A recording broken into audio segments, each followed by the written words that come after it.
let's do this. Mama. Okay. Yeah, so they I don't have all that. How long do you think it's Hold on, going one second. That's up to him. Start acting all weird. Which crime? But I don't know. You don't know. It's easy. I'm just like, I'm not ready with that. Me too, and I'm like, Oh, that's right. I forgot about that. That's why you're on this. but it works though, because we're both going the same way. Yeah, we're not going to be in each other's way. I do that on purpose, not on purpose, because I'm in somebody's way. If I was over here and somebody's right in this, What do you need to Figure out how to make it work. Coming to me for old baby dad, so sorry. yes, I want to talk about getting this in. Lots of love. But it ain't gonna be sugarcoated for you, because that's not the way it works. at a break. You know, that's what's wrong with these kids. So, That's the way it works. So,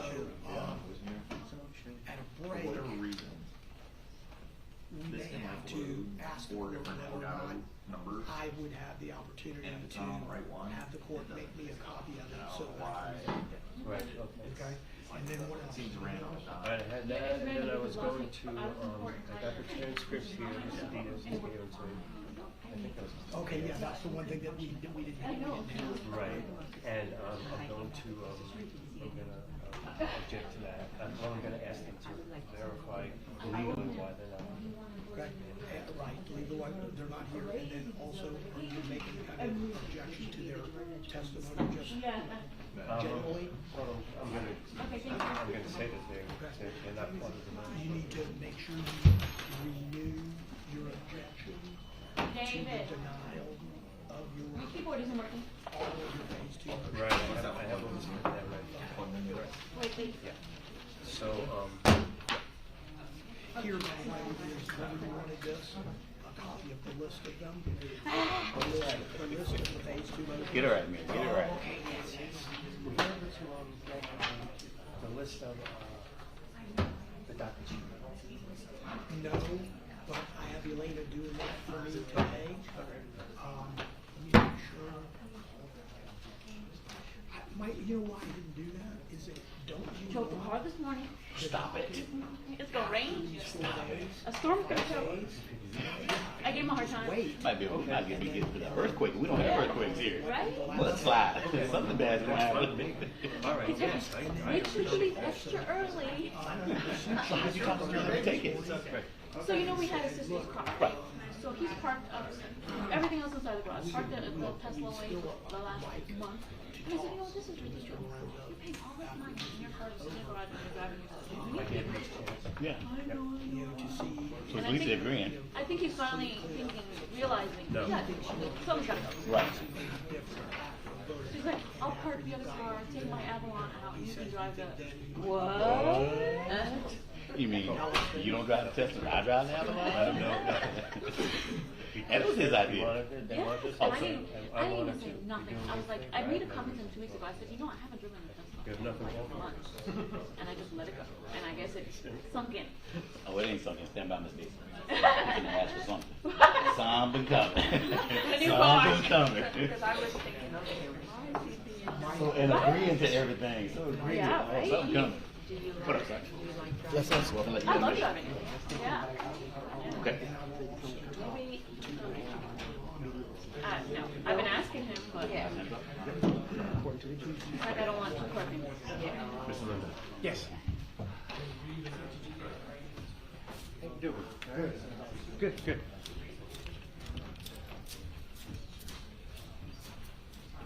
So they've been offering, they lowered the prices. They've been offering a $7,500 tax credit if you buy one before March, because all EVs not just have one. Hi, sir. So I was told every time I get one, that's why she does it.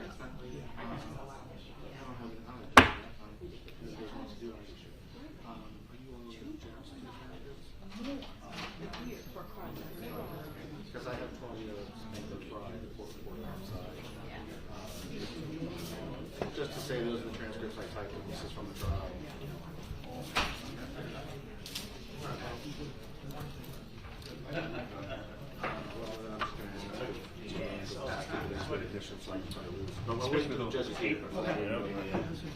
you want to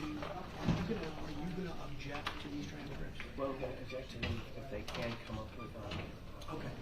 Hey, Joe, I think what he wants to do is he's probably going to make an argument as to availability. That's fine.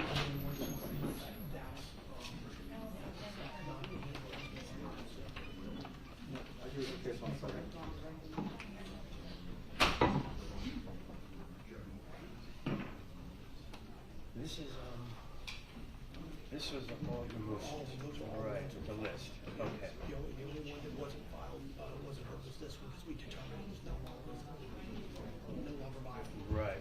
And there was one that about the picture was something that he could do or something, but Those were ones that he said that he would defer to the trial judge at the time. right. Remain seated, come to order. Court's now in session. Thank you very much. Good morning. Morning, Your Honor. Give me just a moment to organize my desk.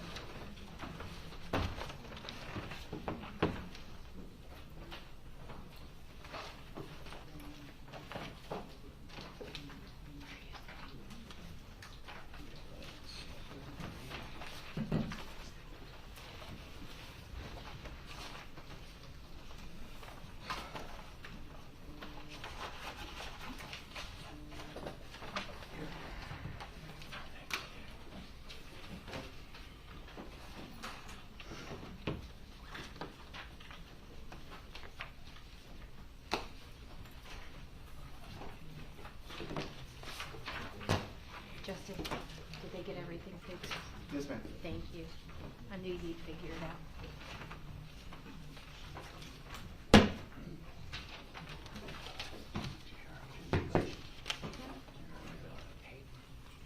Yeah. All right, so I got to talk to the judge about this. These motions. I ordered the hearing device for next week, so I'm going to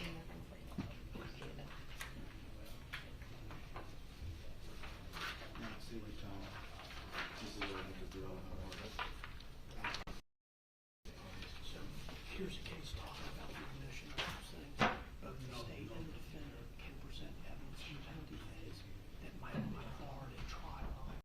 Okay, so obviously what they're saying is that penalty phase is different from what is in the ordinary phase because the rules of evidence are modified. Things that would normally be maybe hearsay or things that would be inadmissible in trial are admissible in the penalty phase. Section 921 recognizes these principles and that evidence which the court deems relevant and the court deems to have probative value can be presented to protect against unwarranted. All right, admission. let's get started. We're here this morning on State of Florida versus Steven J. Lorenzo, case number 2016 CF 8779. In this case, Mr. Lorenzo previously pled guilty to 2 counts of first-degree murder, and we have set the penalty phase to begin today, one of the weeks that was originally set for a 3-week trial. Let the record reflect that Mr. Lorenzo is present. Good morning, Mr. Lorenzo. Good morning, good morning. With him is his standby counsel, Mr. Brian Gonzalez. And in just a moment, I am going to redo the colloquy regarding his right to representation at this stage. So I do want to make sure that that's on the record and also very thorough at this time before we begin. And over on the state's side, it looks like we have Mr. Darrell Dirks, Mr. Justin Diaz, and Madam State Attorney Susie Lopez. Good morning, Your Honor. Welcome. Good morning. Good morning and good morning. All right, so I'm going to start, I think, most appropriately by addressing Mr. Lorenzo and his intention to proceed at this time representing himself, if in fact that is his desire. Mr. Lorenzo, again, good morning, sir. Good morning, morning. As you know, many times throughout the course of your proceedings over the last couple years, I have been, other judges, including Judge Kaiser, have expressed to you your right to have an attorney represent you, and in each and every case you have indicated that you wish to represent yourself. I make sure that before every substantial part of any proceeding, I renew that offer to you regarding representation, and I want to do that again at this time. As you know, you have a very excellent attorney already sitting next to you who has been appointed as your standby attorney, Mr. Brian Gonzalez. So let me ask you, Mr. Lorenzo, is it your intention, we are now starting the penalty phase of your proceeding. You previously pled guilty to 2 counts of first-degree murder. There's only 2 possible sentences for those crimes.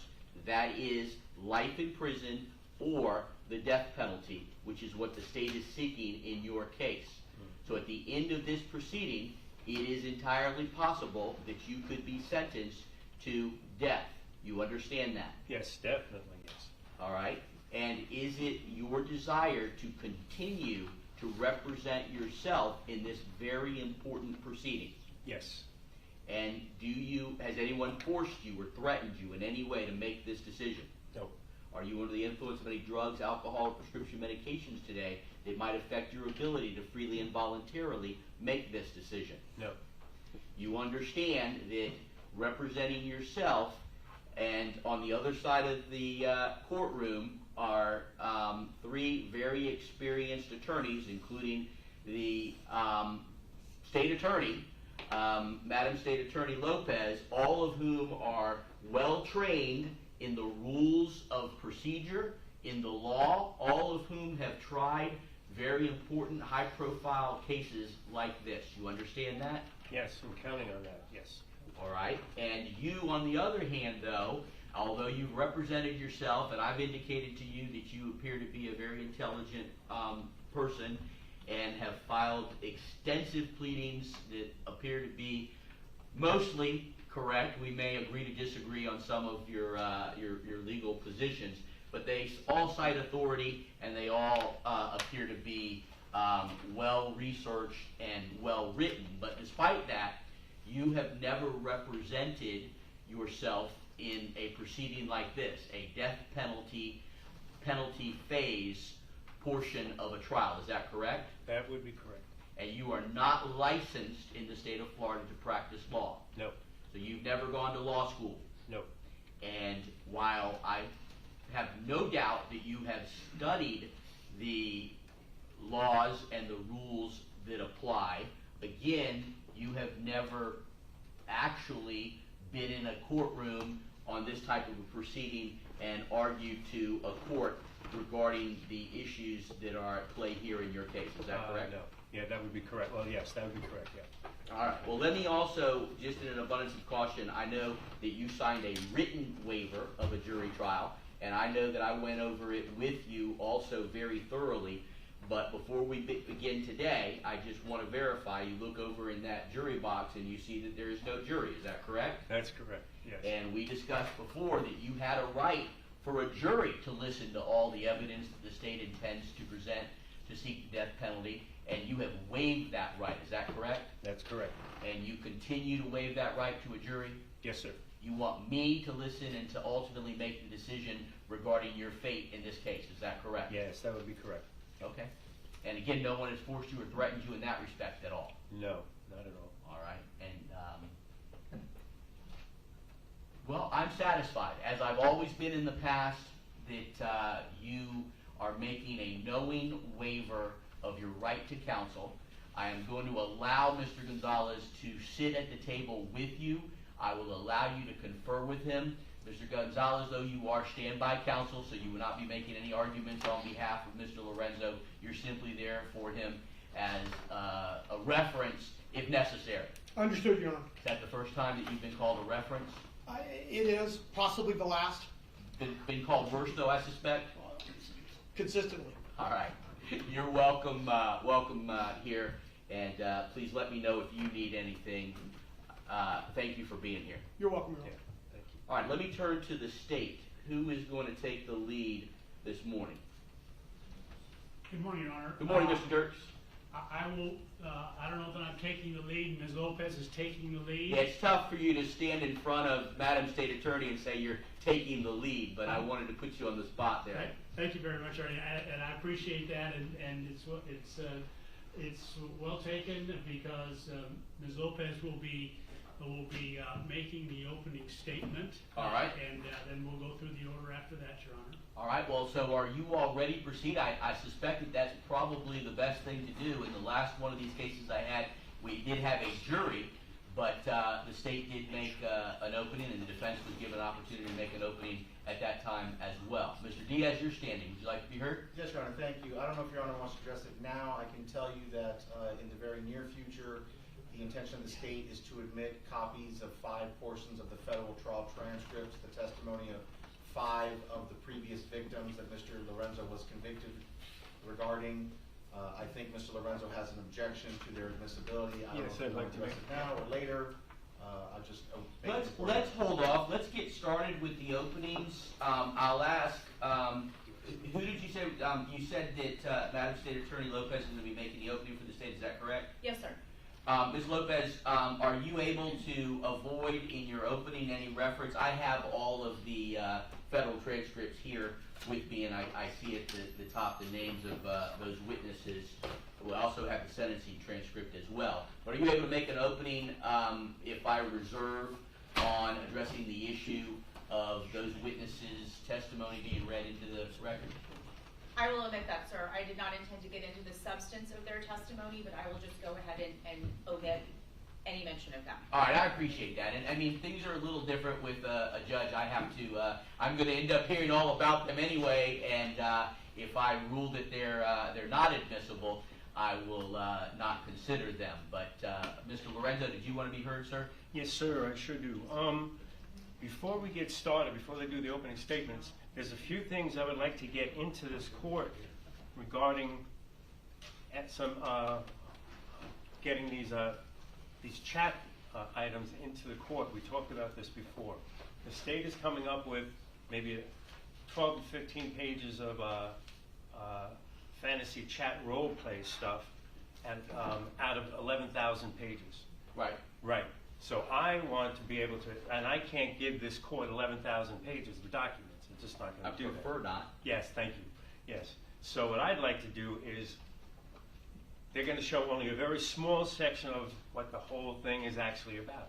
Well, what I've got here is from law enforcement, and what it does is it condenses all of them into screen names, and it explains what they wanted to do.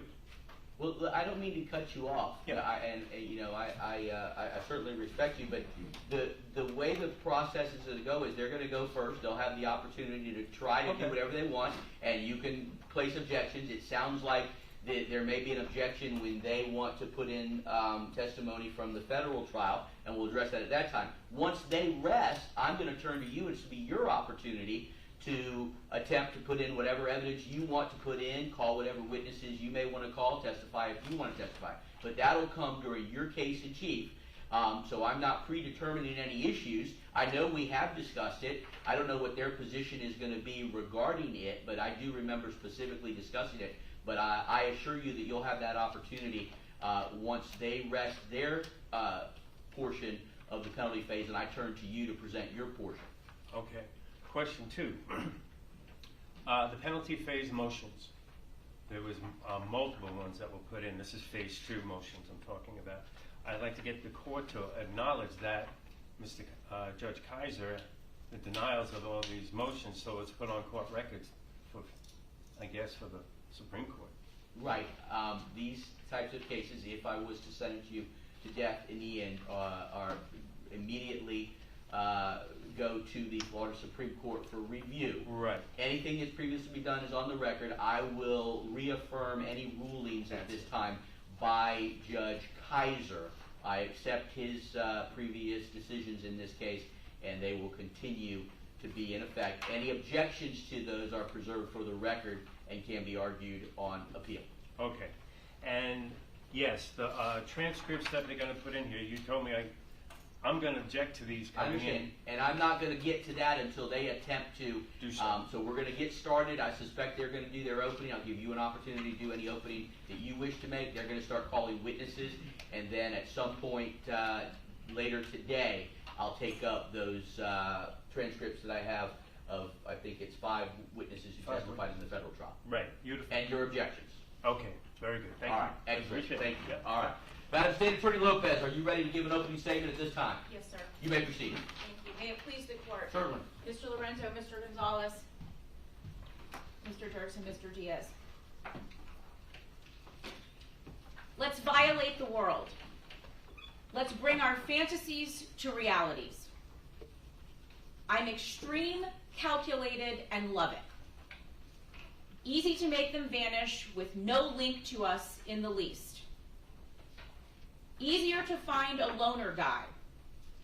Less connection. I do a chokehold from behind. You hold him down, strap him up, not to be found again. He wasn't going to be going back. These are quotes from America Online instant messages between Master Scott, whom we now know is Scott Schweikert, and Dom Dude for Sub, who we now know is Steven Lorenzo. These took place during the months of October, November, and December of 2003. Over the course of the next few days, you will hear more about these chats, and more importantly, the men behind these fictitious screen names and what led them to plan and ultimately execute the unthinkable, the unfathomable, in late December of 2003. First, you will hear from DEA Special Agent Albrecht. He investigated this from a federal angle regarding the illegal drugs that were administered to the unsuspecting victims to render them unconscious and render them helpless over the weekend of December 19th, 20th, and 21st of 2003. You'll also hear from TPD Detective Charles Masucci. He and TPD Detective John Columbia investigated this case. They investigated the two missing men whom you will learn more about, Jason Galehouse and Michael Wachholtz. You'll also hear from Hillsborough County Sheriff's Office Detective Charles Keene. He is specifically involved because the body of Michael Wachholtz was found in the county. Your Honor will have the opportunity to hear live testimony, not readback testimony, but live testimony of Albert Perkins and Jared Paraguay. These are two victims who survived the horror that is Steven Lorenzo and were brave enough to come forward to law enforcement. You will see photos of the lifeless body of Michael Wachholtz before he was wrapped in bed linens and left to rot in the back of his own Jeep, the Jeep that was strategically and purposely abandoned on the other side of town from where he was last seen. This was done purposely, and we know this because a discussion of this occurred in the chats prior to December of 2003. The court has been previously provided with copies of these chats, the chats that I previously mentioned. These chats give a glimpse into the minds of Scott Schweikert and Steven Lorenzo. The chats lay out their ideas and their plans, and their desire to, as they said, quote, prey on the vulnerability of their victims. Most importantly, Your Honor will hear from Master Scott himself, Scott Schweikert. He'll tell the court how he and Mr. Lorenzo were linked together by Limit Expander, that is the screen name of an individual who linked these two gentlemen together. You will learn how their friendship, if you call it that, progressed. You'll learn that Mr. Lorenzo considered himself to be the experienced bondage master and that Mr. Schweikert was a novice. Both men, through the course of their, we'll call it relationship, from October to December of 2003, ultimately had the same goal. They wanted to find unsuspecting young men who were alone in bars.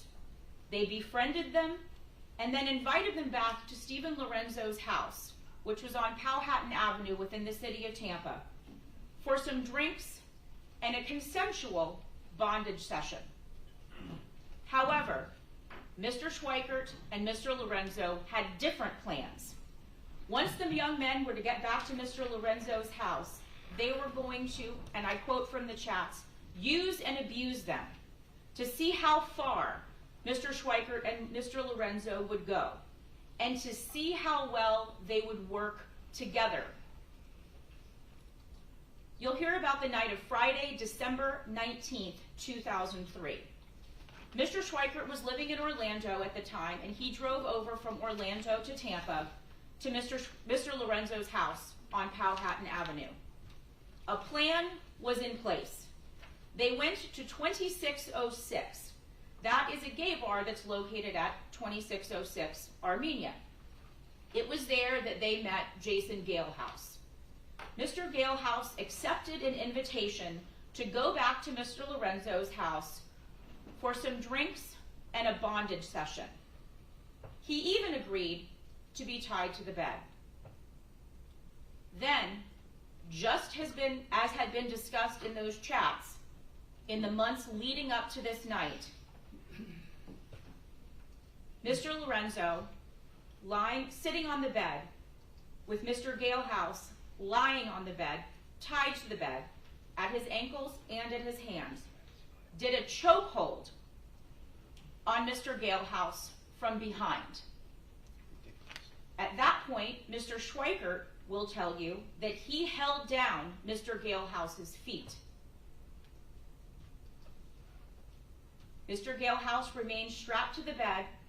Mr. Schweikert will tell you that he fought, but ultimately, that chokehold is what killed him.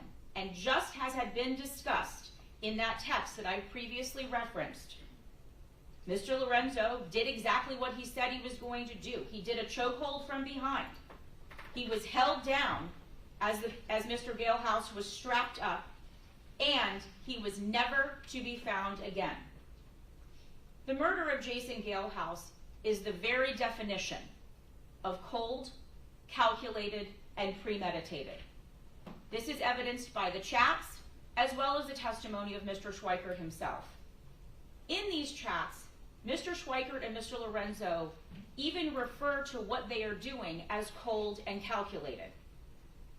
After Mr. Galehouse was killed, his body was wrapped and put on a trailer in the driveway of Mr. Lorenzo's home.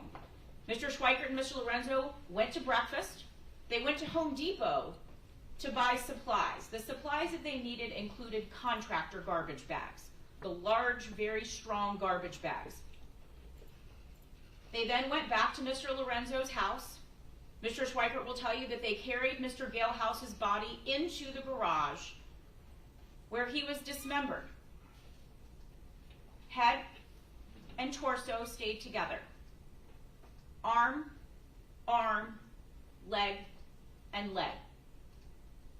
The torso and the head were double bagged, as was each other body part, individually in double bagged contractor bags. Mr. Galehouse's clothes were also placed in their own bag, as well as the saw. At that point then, the two men drove around for several hours, distributing Mr. Galehouse's body parts throughout the area. Once was not enough, though. Later that evening, after they had determined that in fact they did work well together, they wanted more. Saturday night, December 20th, 2003, they went back to 2606. It was there that they met Michael Wachholtz. He was alone at the end of the night and stopped by for a drink. They befriended him and invited him back to Mr. Lorenzo's house. Once they got back to Mr. Lorenzo's house, both Mr. Schweikert and Mr. Lorenzo had a role to play. Mr. Schweikert will tell you that it was his job, his role, to distract Mr. Wachholtz, who was sitting on the counter between the kitchen and the living room with his back to the kitchen. Mr. Schweikert will tell you it was his job to talk to him and distract him while Mr. Lorenzo poured a glass of wine for Mr. Wachholtz. He then drugged that wine. put in an illegal drug to render, ultimately, Mr. Wachholtz unconscious and helpless. Things went off the rails rather quickly. Mr. Wachholtz tasted the wine. There was something about it that didn't quite taste right, Mr. Schweikert will tell you. And Mr. Schweikert walked into the living room to find Mr. Lorenzo trying to hold Mr. Wachholtz down. As he was doing this, Mr. Wachholtz was yelling, was screaming, "This is not consensual. This is not consensual." At that point, Mr. Lorenzo grabbed a rag and grabbed a can of something called maximum impact. Its legitimate use, I submit to you legitimate use, is to clean keyboards. It is an aerosol can. It is also something, though, that when sprayed upon a rag and held up against someone's nose and mouth can render them unconscious. That is what made Mr. Wachholtz pass out. Mr. Lorenzo holding a rag sprayed with maximum impact on the rag. They then stripped Mr. Wachholtz of all of his clothes. They cuffed his hands, they cuffed his ankles, and they duct taped his mouth. Your Honor will see photographs of the unnatural position of Mr. Wachholtz's legs over his own shoulders as he lay on his stomach. His legs were flipped up over his head. As he was losing consciousness from the maximum impact and the drugs that had been administered to him in his wine, Mr. Lorenzo then violently, you will hear from Mr. Schweikert, stuffed a rag, not the same rag, a different rag, stuffed a rag into Mr. Wachholtz's anus. This, of course, is a sexual battery.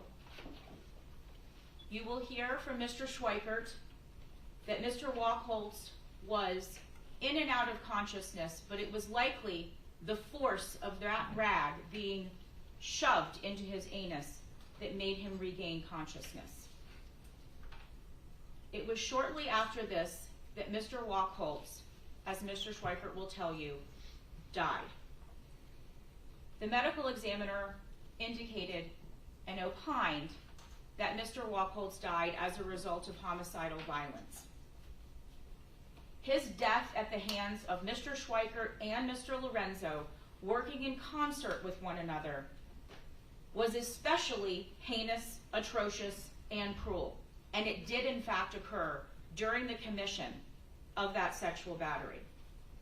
Mr. Schweikert will tell you about the cleanup, the photographs that were taken by Mr. Lorenzo of Mr. Wachholtz, of Mr. Wachholtz's body in that unnatural position that I mentioned.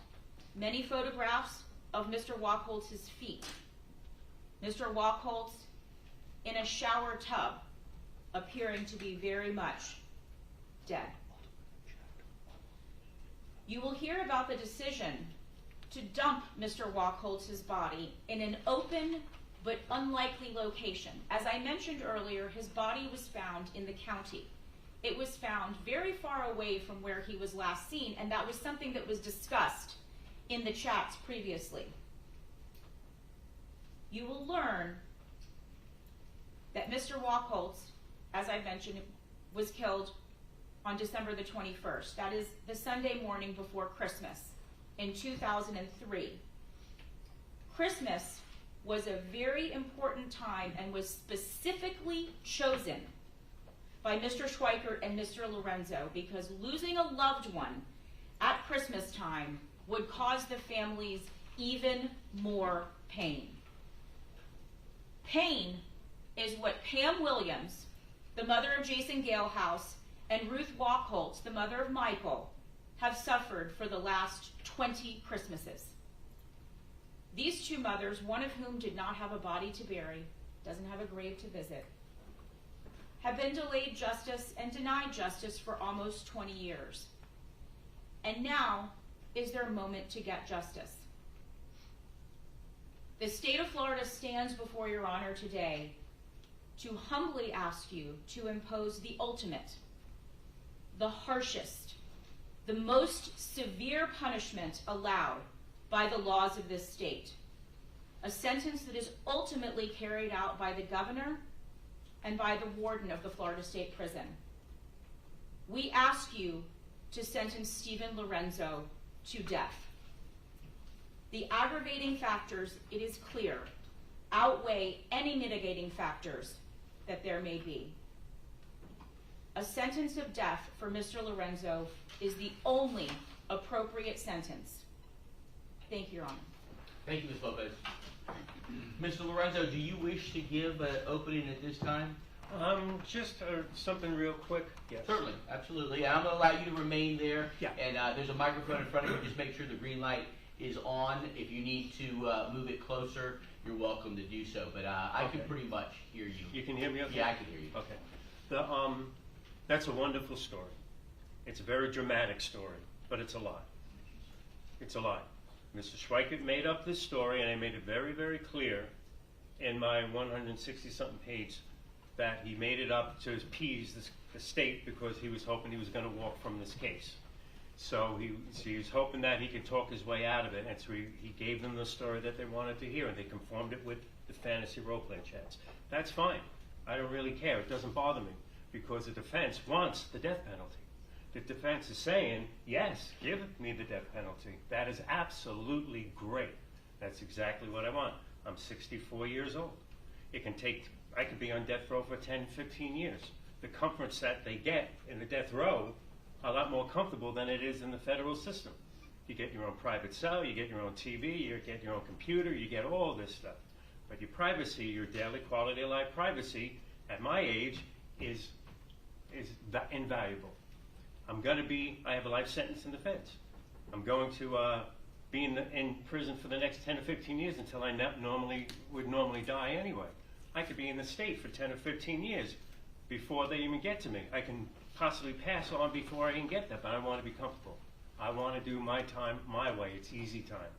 So I'm going anyway. As far as I'm concerned, everybody here is on death row. Everybody's got to go sometime. We've all been given a death sentence. And what the best the state can do is give me euthanasia. And that's how I see it. It's euthanasia. It's by choice. That's what I want to do. So I'm not arguing with the state. So what I'm going to let the state, I'm going to do my basic objections to certain things to keep things fair and balanced for the Supreme Court because I know it's going there, and that's fine. But I'm really not going to try to counter their false claims. That's a false claim. They're twisting the facts. They're twisting it all around, and you know that's their job to do it. That's fine. But I'm not going to counter it because I want this court to make me think I'm the worst thing on 2 feet. I want them to continue to sit back because the more they think I'm the bad guy, the more further I'm going to the chance I'm going to get the death penalty. So I'm not going to try to argue that. I'm not going to try to counter it, even though it's so twisted. I'm beside myself. But I expect that. I put in what exactly happened that night on that document. I did that on purpose because I knew this was coming. And I'm not going to sit there and argue and try to change it because I want you to believe it. Go ahead, believe it.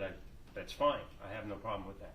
But I want you to see what really transpired because that is fair to let you know exactly what happened. So I'm not going to counter it. I appreciate the state. That's fine. It was very dramatic. It was very good.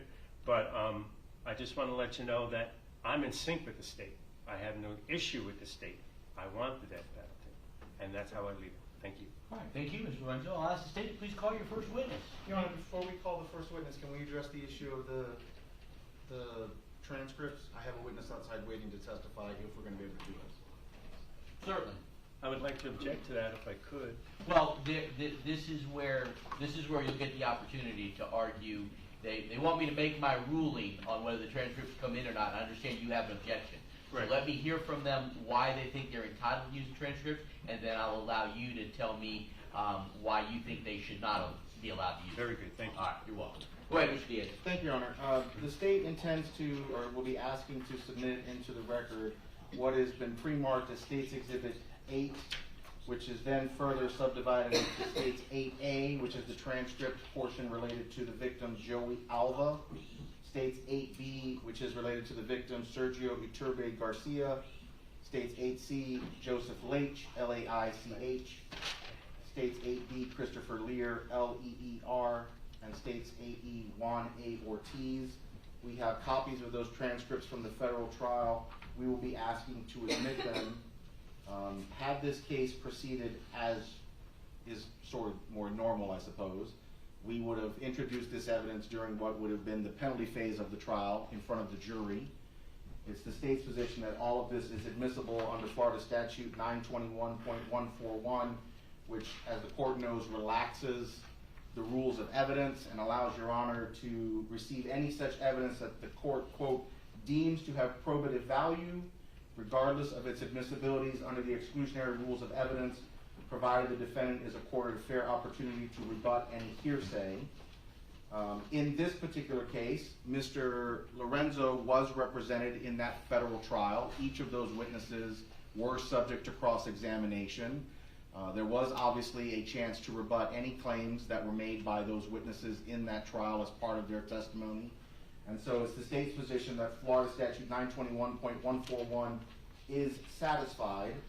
However, because I know Your Honor likes case law, Thank you, Mr. Diaz. I already gave a copy to the defense previously. I provided a copy of Chandler versus State, a December 1988 case in front of the Florida Supreme Court. In that case, Mr. Chandler had also been sentenced to death. The appellate court had granted him a resentencing due to an issue with the striking of jurors. The newly impaneled jury then recommended that Mr. Chandler be resentenced to death.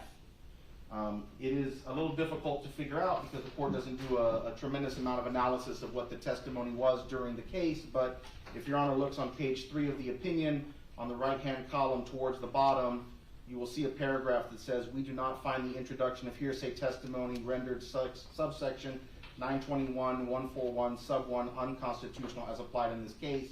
And if you keep reading, it actually spells out what the objected to testimony was. The currently objected to testimony came from a police detective and concerned statements made by the police chief, another detective, and a state expert.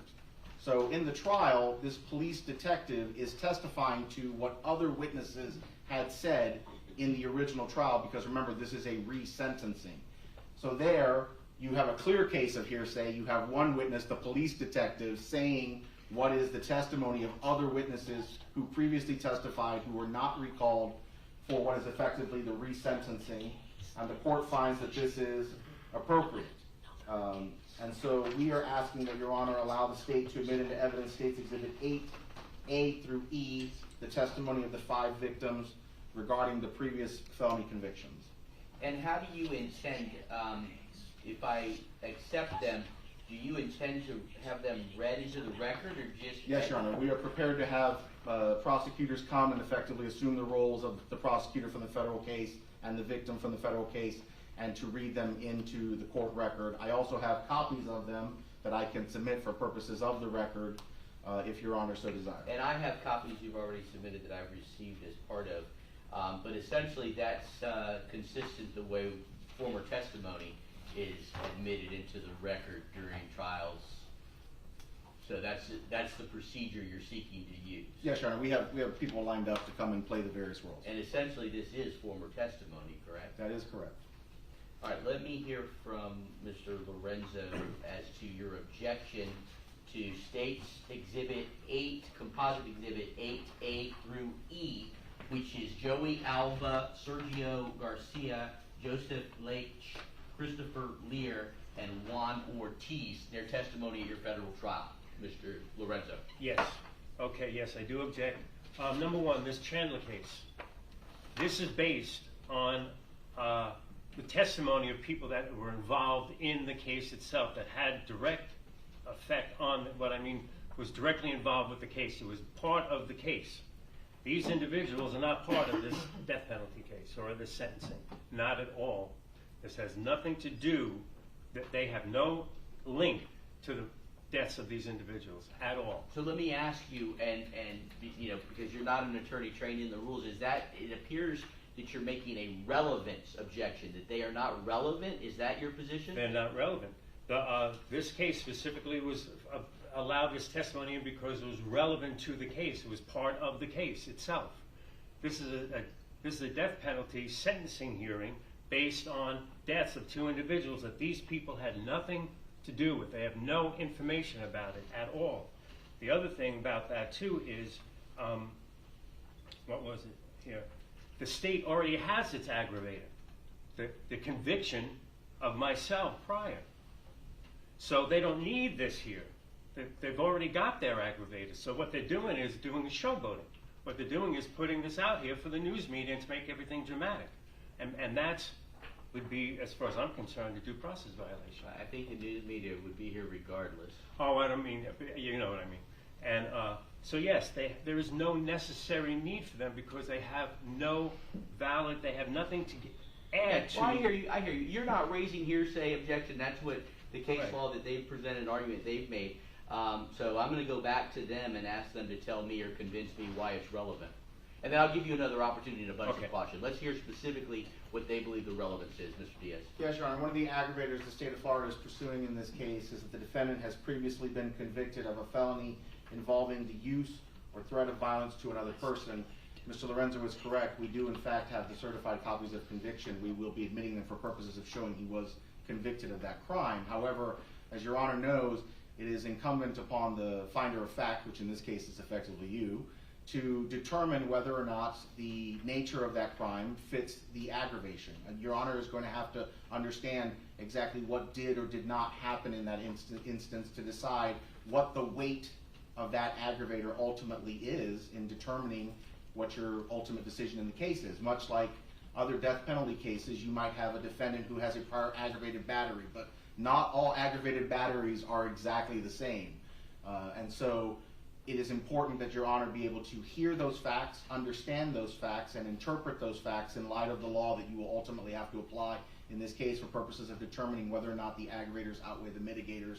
And in this case, the previous conviction of a felony involving the use of force is one of those. Sounds similar to what the state recently did in the Michigan case that you were involved in. Yes, Your As Honor. a death penalty case where we heard from a prior victim of the defendant in that case, actually two prior victims, but one from a very long time ago. Yes, Your Honor. And the defendant was well represented by excellent counsel. And I don't remember whether there was an argument related to that testimony, but I know I ultimately allowed the testimony from the former victims, including the distant victim that obviously had nothing to do with the case at hand. All right, I appreciate that. Mr. Lorenzo, last comments regarding that after Mr. Diaz has indicated what they believe the relevance to be Okay. as to that other aggravator. I'm stipulating to and agreeing and acknowledging that I was convicted of this drug crime. So the aggravator has been satisfied. The people that are coming here do not come to the level of death, or I mean of murder, or of somebody's death. It has nothing to do with that. This aggravator may be a past crime of violence, but it does not come up to, now if I try to murder these people, that would be something different. But that's not the case. This doesn't come up to that level where it would be considered as an aggravator for a death penalty sentencing. It just doesn't fit. They have nothing to do with this case. It's not part of the charges. It has nothing to do with the charges. That was a federal drug charge. Yes, it's an aggravator for the state. That's fine. It has, but it's been satisfied because I'm acknowledging it. It's there. But to bring these people in unnecessarily, it's unnecessary testimony. And it's that, and it should not be considered as part of a death sentence because it doesn't come to the level of a death sentence. I hear you. Right. But it is in fact the type of testimony that they are entitled to present. As I said, I've allowed the presentation of very similar testimony in another death penalty case recently that I did. And I understand your counter to that as to, in this case, you're agreeing to it, that you're stipulating to it. But there is case law that says that the state does not have to accept that. They can still present the evidence despite your stipulation. They don't have to accept the stipulation. So at the end of the day, I've heard your objection. It is well preserved for the record, but I'm going to overrule the objection. I'll allow the state to present the evidence. Yes, Your Honor, thank you so much. Your Honor, I have a witness outside, Claudia Frye. She was the court reporter from the federal case. I'd be happy to put her on, or if Mr. Lorenzo, now given the fact that Your Honor's decided these are admissible, wants to stipulate to the That's a admission. stipulation you'd be willing to accept. Yes. All right, Mr. Lorenzo, are you willing to stipulate without? What does he mean? Oh, okay. It's the What, court Ms. reporter. Frye? Oh, yes, I'm fine with Ms. Frye. Yeah. Your Honor, the state calls Claudia Frye. She's outside. All right.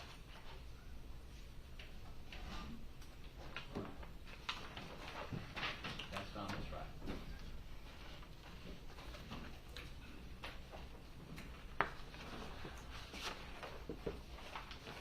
I can't have this. Ms. Frye, good morning and welcome. Wherever you're comfortable, if you'll face me and raise your right hand, please, to be sworn as a witness. Thank you. You swear or affirm any testimony you give in this proceeding will be the truth, the whole truth, and nothing but the truth. So help you God? Yes, I do. Thank you, Ms. Frye. If you'll follow the bailiff down to the ramp that leads up to the witness chair, please watch your step. There's an elevated ramp. Uh-oh, we don't have the chair up there. We do now. Go ahead and have a seat, make yourself comfortable in that chair. There's several microphones. This is the one I'm most concerned about. If you'll move it over, it is on, it is fully adjustable. That base moves as well too, if you need to get it closer. Can you hear me? Perfect. You may proceed, Mr. Diaz. Thank you, Your Honor. Good morning, ma'am. If you would, please introduce yourself to His Honor.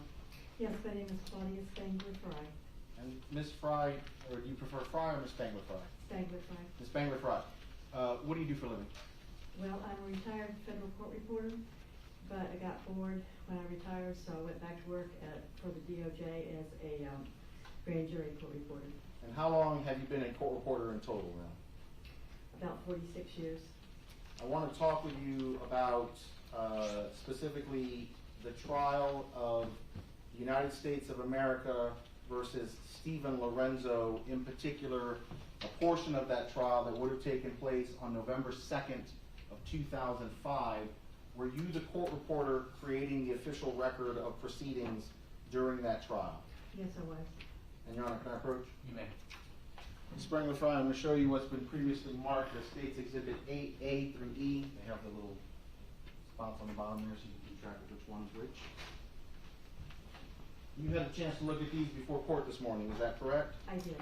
As to States 8A, States 8B, States 8C, States 8D, and States 8E, are each of those the transcript of testimony of Joey Alva in States 8A, Sergio Iturbe Garcia in States 8B, Joseph Lates in States 8C, Christopher Lear in States 8D, and Juan Ortiz in States 8E.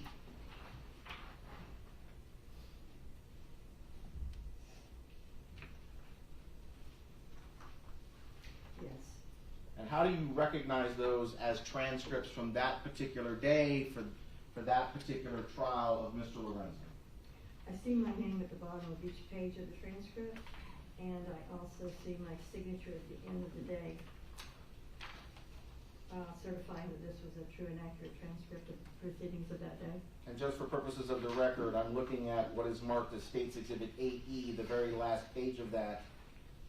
Each of these has 4 pages of transcript on each piece of paper, correct? Correct. But in the bottom right corner, there's a page that's marked 180, and there's a certificate. Is that your certificate with your signature certifying that this is a true and correct copy of the proceedings as relates to the testimony of the 5 witnesses during the Steven Lorenzo trial? Yes, it is. Your Honor, at this time, the state of Florida would move into evidence States Exhibit 8A through E.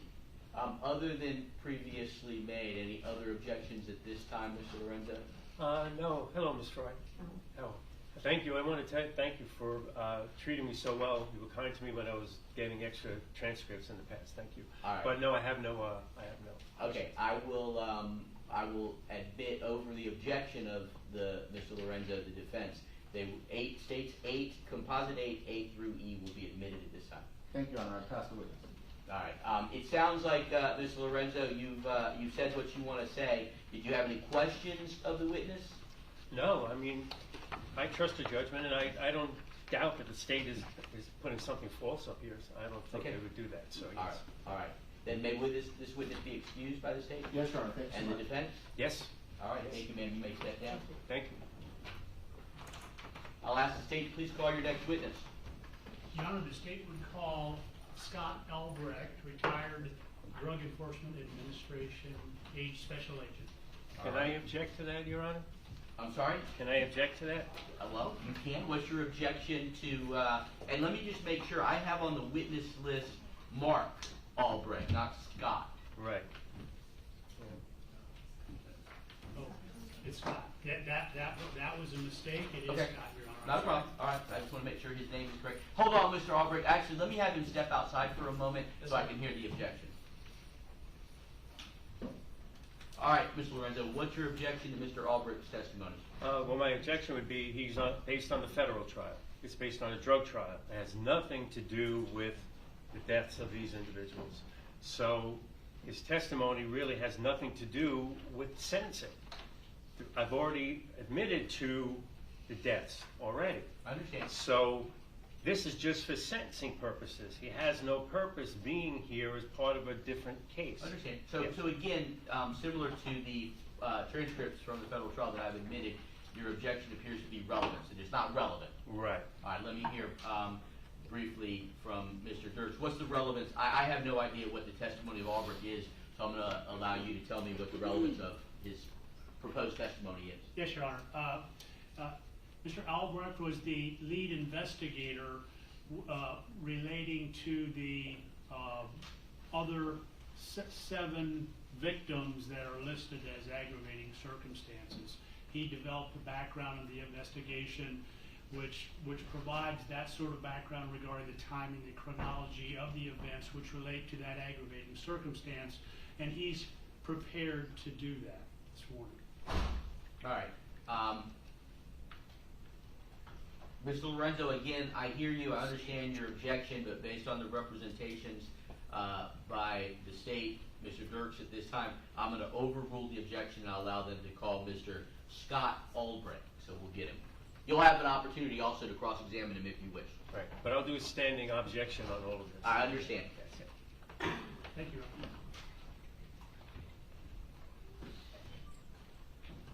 And Mr. Lorenzo, I'll also let you know, since there is no jury, it's a little different. I'll give all of these the appropriate weight that I determine that they deserve in the sentencing order that I ultimately do. And I appreciate that, yes. All right, Mr. Albrecht, let me go ahead and swear you in before I have you come around there. Thank you, perfect. Do you swear affirmative testimony you give in this proceeding will be the truth, the whole truth, and nothing but the truth? So help you God? I do. Thank you, sir. If you'll go ahead and follow the bailiff. The sergeant, up the ramp. Go ahead, have a seat, make yourself comfortable. That microphone in front of you is fully adjustable.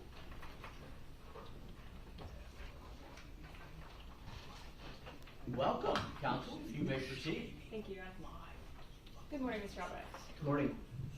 Could you please state your name and spell your last name for Madam Court Reporter? Scott Albrecht, A-L-B-R-E-C-H-T. Mr. Albrecht, are you employed? I am. I'm currently employed as a deputy director for the North Central HIDTA, H-I-D-T-A, which stands for the High Intensity Drug Trafficking Area. It's a federal grant program, and I manage grants going to drug units in the Wisconsin area. Were you previously employed at the DEA? I was. In July of, July 2021, I retired after 30 years.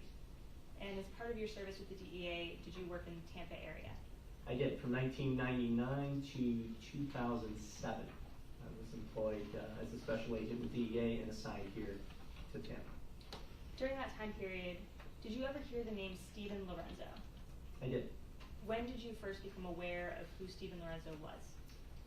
It would have been the summer of 2002 when his address and then after investigation name popped up in a drug investigation. Can you describe the nature of that drug investigation to me? Sure. It was overall it was called Operation Web Slinger, and it was an international distribution of GHB and GBL. GHB being gamma hydroxybutyric acid, a Schedule I controlled substance, a central nervous system depressant, and the main precursor for that drug, GBL, gamma-butyrolactone. Now, you mentioned GHB is a central nervous system depressant. What does that mean? Very much like alcohol, but roughly 8 to 10 to 12 times the strength. It depresses an individual's system as opposed to, say, cocaine or methamphetamine, which is a stimulant and gives you more of a high. And in terms of GHB, when it's used, how much GHB does it take? How much is a dose? Well, a street dose is roughly 5 milliliters in a club. GHB is usually consumed and sometimes trafficked in water bottles. So on the street, the slang would be the cap of a commercial water bottle. And those caps, on average, are 5 milliliters. But a dosage unit itself and to affect an individual varies greatly depending on the strength of the GHB that's made and then the individual themselves. In this investigation you're referencing, Operation Web Slinger, was the defendant arrested in that? He was. As part of Operation Web Slinger, it was actually DEA's first ever online wiretap investigation, intercepting communications of individuals ordering GHB packages, GBL, mainly GBL, this precursor to GHB, from a distributor out of Canada. And as the DEA office in Buffalo, New York, intercepted these messages, they then they sent out leads around the country to offices relating to individuals ordering these parcels containing GBL. You mentioned GBL as a precursor to GHB. In this operation, did this person also give instructions on how to turn that GBL into GHB? They did. At the time, there were a number of online sites such as this, and Daniel Pelchat Labs was the target in Canada. On their website, there was simple instructions, and over time things progressed where the packages themselves would have instructions how to make GHB, but for a number of months there were actually recipes on the website. When the defendant was arrested, was he booked and printed by the DEA? He was, yes. One of these parcels I referred to was intercepted by U.S. Postal Inspectors as part of this investigation. We then seized that parcel, and the day of the national takedown of this operation, Web Slinger, the defendant was paid a visit by a few agents in what we call a knock and talk, simply having the parcel in hand, knocking on the door and saying, "Did you order this? What for?" And after a very short interview, conversations, the defendant gave agents access to his computer, said he knew what GHB was, familiar with GHB. The decision was made to arrest him and bring him to the DEA office where he was booked under normal processes. Ultimately, was he federally charged in that investigation? He was not. Was that just due to the parameters of the investigation? Correct. He, like a number of individuals, there were individuals ordering 10s, 20s, 30 of these parcels. Those individuals were charged at the time. The defendant at the time only had, if memory serves me correctly, the one parcel we had in hand and maybe one historically according to our records. So the decision was made not to charge as part of Operation Web Slinger. When was the next time that Steven Lorenzo came back into your orbit? So Web Slinger would have been September of 2002. In roughly January, early 2004, police officers and detectives from the Tampa Police Department came to visit me at the DEA office, stating they had the defendant come up in one of their investigations. And why did they come to you? At the time, we were the only agency that actually booked the defendant. It was his only arrest. We had booking photos and his fingerprints. Even though he was not charged, his fingerprints were run through the system. Therefore, they were in the criminal history database. So the detectives came to ask what the background was of the arrest, and then very quickly gave me a summary of why they were looking at the defendant at that time. Why were they looking at the defendant? In early 2004, there were a number of missing individuals that from the Tampa gay community, and there was actually a recently discovered body, a homicide they were investigating, and also a number of sexual assault complaints involving the defendant. And as we sat down and really compared notes, the detectives discussed how some of these defendants would discuss would talk about being woozy, feeling like they passed out, believing they might have been dosed with something.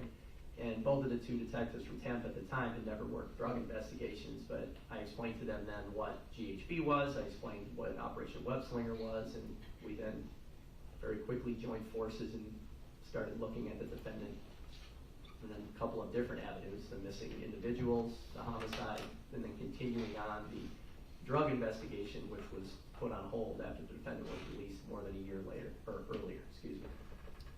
And so, in 2004, did you ultimately work up probable cause for a search warrant in his home? We did, working Tampa Police Department, a bit with Hillsborough County Sheriffs, they came in later. With Tampa Police Department, DEA joining forces, the drug investigation, the missing persons and homicide investigation, somewhat running parallel, somewhat working together.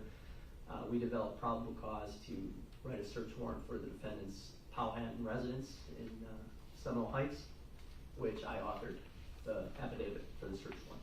Were you present for the execution of that search warrant? I was. And can you describe to the court the property at 213 West Powhatan? 213 West Powhatan, a Seminole Heights residence, smaller residence, single family residence, detached garage. Most notably, and actually came up during Operation Web Slinger, there was what maybe could be considered an efficiency apartment, but part of the main dwelling, which was a separate entrance off the back east side of the residence.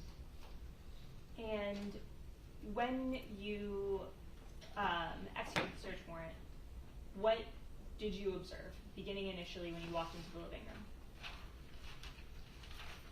Well, initially there was an actual entry team that made entry.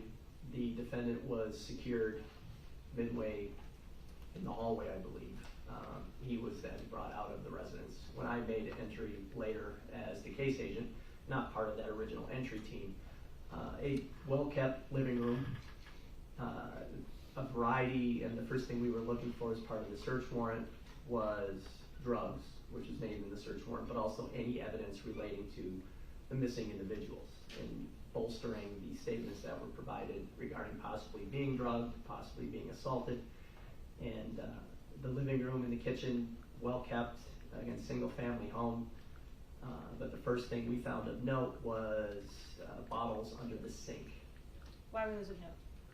Well, there were two bottles, very close proximity to each other, within the kitchen under the sink. One was I want to, if my memory serves me correctly, maybe 20, 30 milliliter small bottle, but it was an eyedropper type bottle, which, because I had been involved in and been lead investigator on many drug facilitated sex assault cases in the past, I've seen items like this utilized to quickly introduce GHB or some other type of depressant to a drink. So that caught my eye. And then there were other bottles of liquid that were located underneath. Right next to that bottle was a Gatorade bottle that looked like it had a bit of crust inside of it, or crystallization, which is also a telltale sign of GHB due to the fact it dries up and crystallizes over time. So those items were seized. Really all liquid that could have had something in it was seized at the time. The bottles you referenced, the Gatorade bottle and the eyedropper, were those tested for the presence of GHB? They were. The DEA lab in Miami tested both of those items and both came back positive for GHB. Moving on in the house, did you observe the defendant's bedroom? I did. What was found in the defendant's bedroom? Of note, in the defendant's bedroom closet, master bedroom closet, was a large duffel bag, Timberland, I believe. I remember it being black. Why was that of note? It had a number of items in it, which was, at the time, we had a few complaints, many more later, which played in line with what different individuals were telling us regarding assault. So it had everything from bondage instruments, sex toys, gas masks was important to us because individuals talked about gas masks being placed on them. Handcuffs, if I recall, really BDSM type torture instruments. And then, did you also search the defendant's office? We did. What was located in the defendant's office? There were a lot of things in the defendant's office, where the rest of the residence was pretty well kept. The office just had a lot of items in it. So the first thing of note when you walked in was just a number of papers. everything from envelopes and folders marked missing guy articles to serial killer books and printouts from the internet. But most notably, as far as paper items, were what's referred to instant message chats, America Online instant messages, which had appeared to be printed out, and they were somewhat strewn about the office. Some were neatly placed in piles, others were just in large, disheveled piles, and most notably there was a folder which contained a certain set of chats between the defendant and who we later deemed as a co-defendant. And going into that, you referenced America Online chats. Can you describe to the court what were those? Well, they don't exist anymore. At the time, America Online was one of the first companies prior even to Facebook coming in. Instant, quick messaging where you could log in and kind of track to see if your friends were online and then hold a back and forth, very similar to a text message, but in a AOL online type forum. And they were date and time stamped as you were going. But once you closed out, once you X'd out of the windows, they went away. AOL did not keep these type of chats. They were just something that were made to be quick messages, instant messages while you were both in either a chat room or both be online. So to keep a record of those, they would have to be saved to a computer or printed? Correct. Excuse me. Yeah, correct. Either a screenshot and saved and maybe put into a Word document or printed, such as the 830 some plus that we found that day. And you mentioned that they don't save. Is that something you actually dealt with yourself personally in this investigation? I had, yes. How did you deal with it? As time went on, and after referring back to the folder with the separate chats, we identified an individual named Scott Schweikert, who was found to be then targeted as the defendant's co-conspirator in these crimes. As we moved forward in the parallel but related Schweikert investigation, I went online, made myself a persona, a profile, and then engaged Schweikert as somebody in the kind of sadomasochistic but more of the submissive world, because Schweikert, like the defendant, considered themselves dominants. And what time period was Scott Schweikert chatting with the defendant from? If my memory serves me correctly, it would have been the fall of 2003, so October 2003 to spring 2004, over the whole Christmas holiday and where all the events of note occurred. And what screen name did you know Scott Schweikert to use? Master Scott, but the acronym would have been MSTR SCOTT. And then did you become aware of a screen name or screen names used by the defendant? I did, and I actually created some notes. Is that okay, Your Honor? If it'll refresh your recollection. Thank you. There were a number of those. The primary screen name utilized by the defendant to talk to Master Scott Schweikert, was Dom Dude for Sub, DOM DUDE FOR SUB, Dom Dude for Sub. And then there were additional, what we knew as Construction Man, CONSTRMAN. Tampa Antonio, it was TPAANTONIO.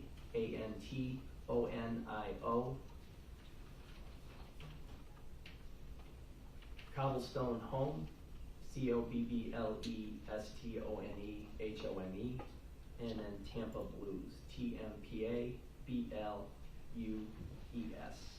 And those all were not only screen names and chat names, but those corresponded with AOL email addresses. And you reviewed all of the, you said 830 plus chats that you located in the defendant's home that day, correct? Correct. And did you notice any themes or repeated references in these chats?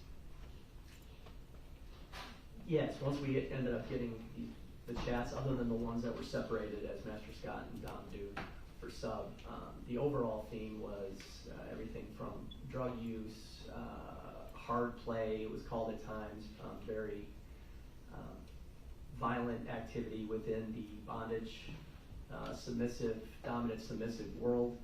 But things that caught our attention specifically were more than just the BDSM activity, but then discussions of using drugs to knock individuals out, to kidnapping individuals, making them disappear, never to be seen by their family, and the such. You mentioned that there were references to drugs. Were there specific drugs that were referenced?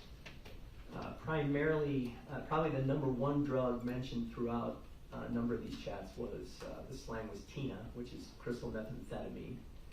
GHB was mentioned in a number of ways as the primary acronym, just G, and others.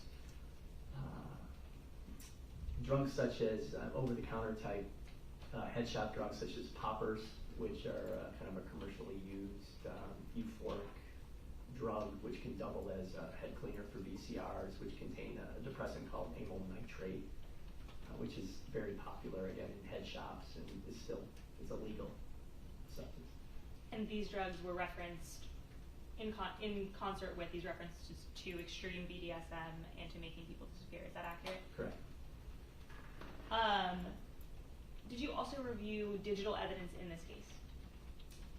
Yes, a lot of digital evidence. As part of, we talking specifically the paper documents that were found in the office, but along with the chats and the articles that I referred to earlier, there was a digital camera that was found. There were a number of actual Polaroid photos, digital videotapes, old VHS, I'm going to say old VHS tapes, dating myself, but VHS tapes.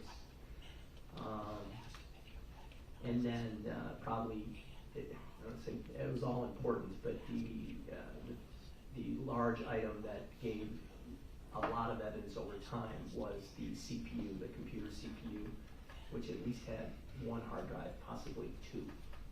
And reviewing that, did you review all the files on the hard drive as well as the unallocated space? We did. There were so many thousands and thousands of files. I don't know if I can ever say I reviewed every single one, but we did the best we can to get through those entire hard drives. But we reviewed thousands and thousands of photographs from the actual hard drive, the active hard drive, and also the unallocated space of the hard drive, which is where deleted items go. When you delete something from your computer, you delete them and they go to the unallocated space to later be rewritten. So not the active portion of a hard drive. Was there something of particular significance that you found in the unallocated space of the hard drive? I did. What was that?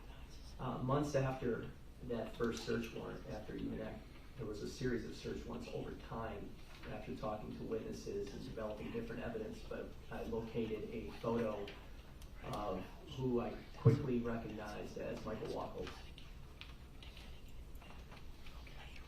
Ultimately, was Mr. Lorenzo federally indicted?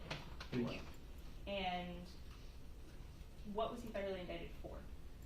He was indicted 3 times, a primary first indictment, then a superseding, and then a second superseding, but all those indictments over time had the same charge, which was a federal drug distribution charge, but a drug distribution charge to commit drug-facilitated crimes of violence. Was he indicted for those crimes against specific victims? He was. Who were those people? I have to refer to my notes because it's been quite some time. You may refresh your recollection. Thank you, sir. There were, after reviewing all the chats and conducting many interviews, not only here in this country, but in Spain, maybe 15 different states, we identified a number of victims, all had varying stories, but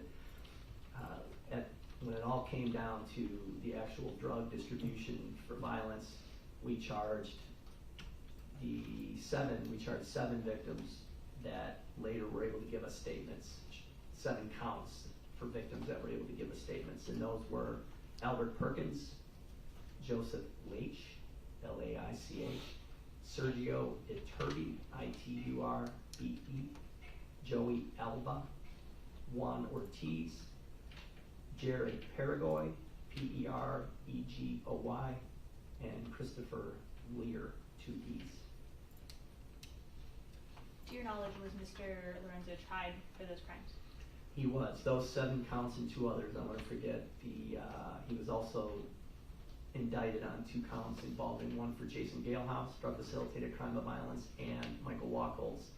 So that would have been 9, and the 10th excuse me, 10th federal count would have been a conspiracy operating in conjunction with Scott Schweiger to commit these crimes.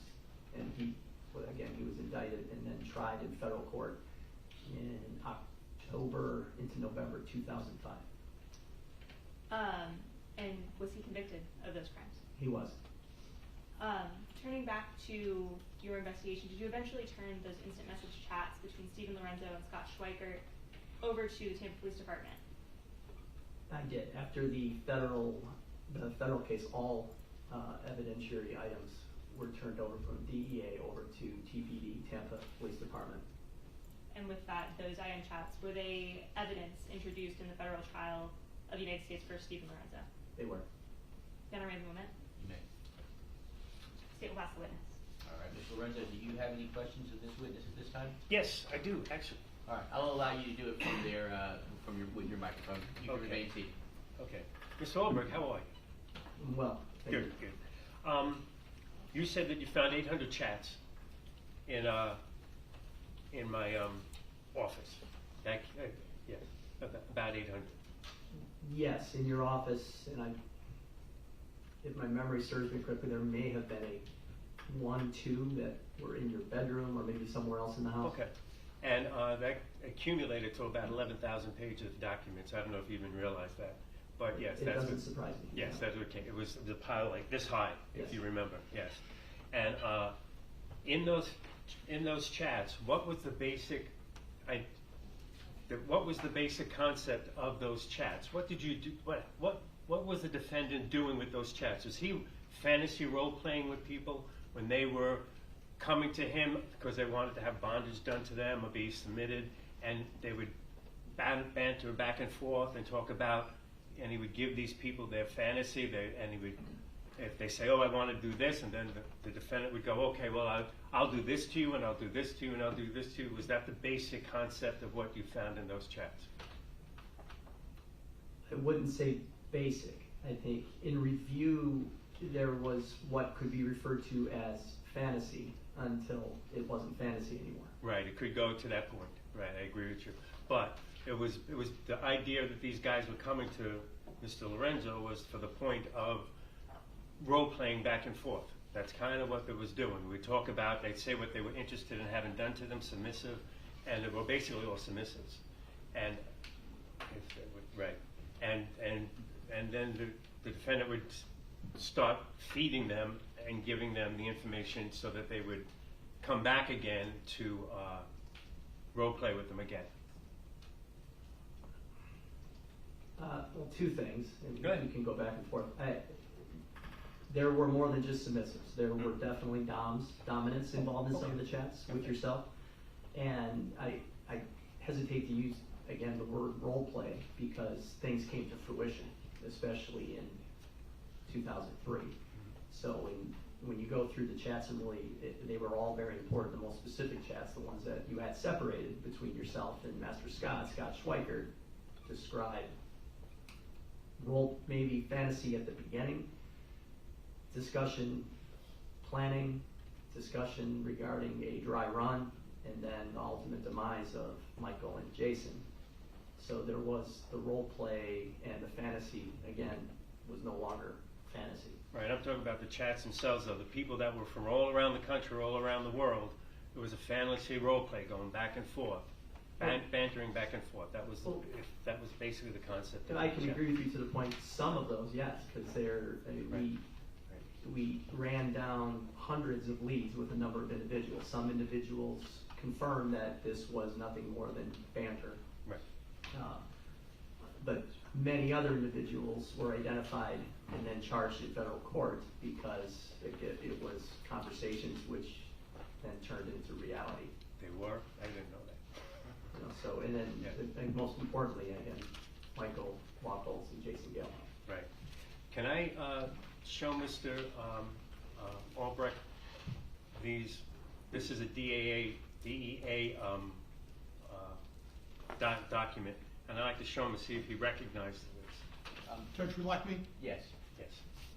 You want to You show want it? me to approach? You want to show it to the state first? I want to know if you if you recognize this, since the DA, it was put together by a DA, but it is a compilation of the 800 chats, all condensed into screen names. Well, hold on, Mr. Lorenzo, because Okay. your standby counsel is having a chat with me before he brings up the document, and I want them to be able to listen to what you're saying.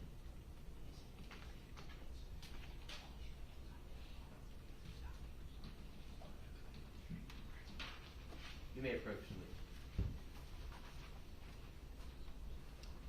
All right, Mr. Lorenzo, you may continue with your questionnaire. Okay.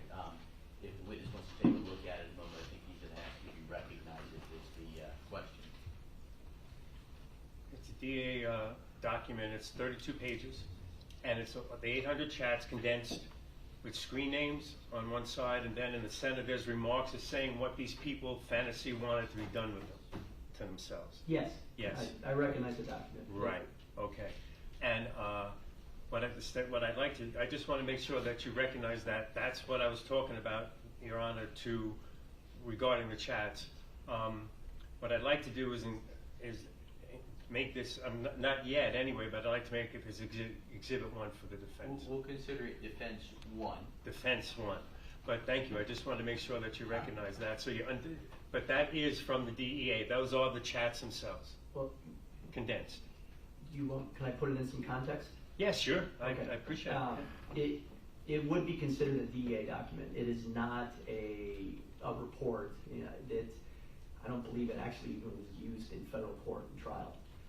What this is, it was a very important work product, and it was something we utilized when we first received the 800 chats. We had, not only were there 5 of us locked in a conference room for many weeks, we used what we called a document exploitation team. And this team came in and set up their computers, all put them together, scanned the various documents.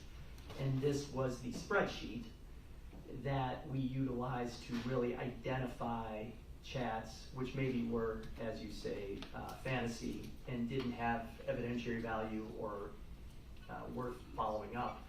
But on the flip side, and more importantly, it helped us first identify which ones we didn't need to follow up. Again, including the ones between yourself and Schweiker. One thing this document does not show, this is the initial review, so we had some way to keep track and then follow up on leads. This document does not. It may have some references, but it doesn't account for what victims later told us. Right. You know, it's what we first read in the chats. Right. So again, a piece of work, DEA work product after we seized the chats from your office. Right.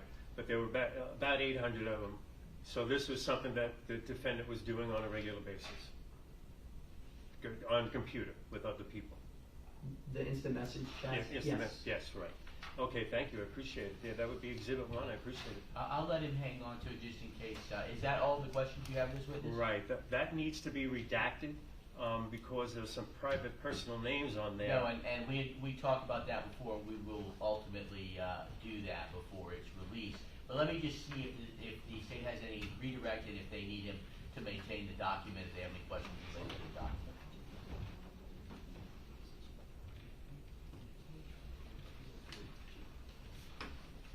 Very briefly, Your Honor, may I approach the witness? You may.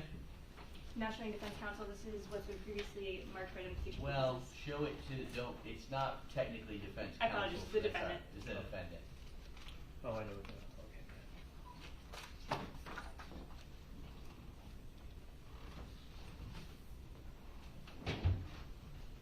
Mr. Albrecht, I'm showing you now has been previously marked for identification purposes. It states composite 3.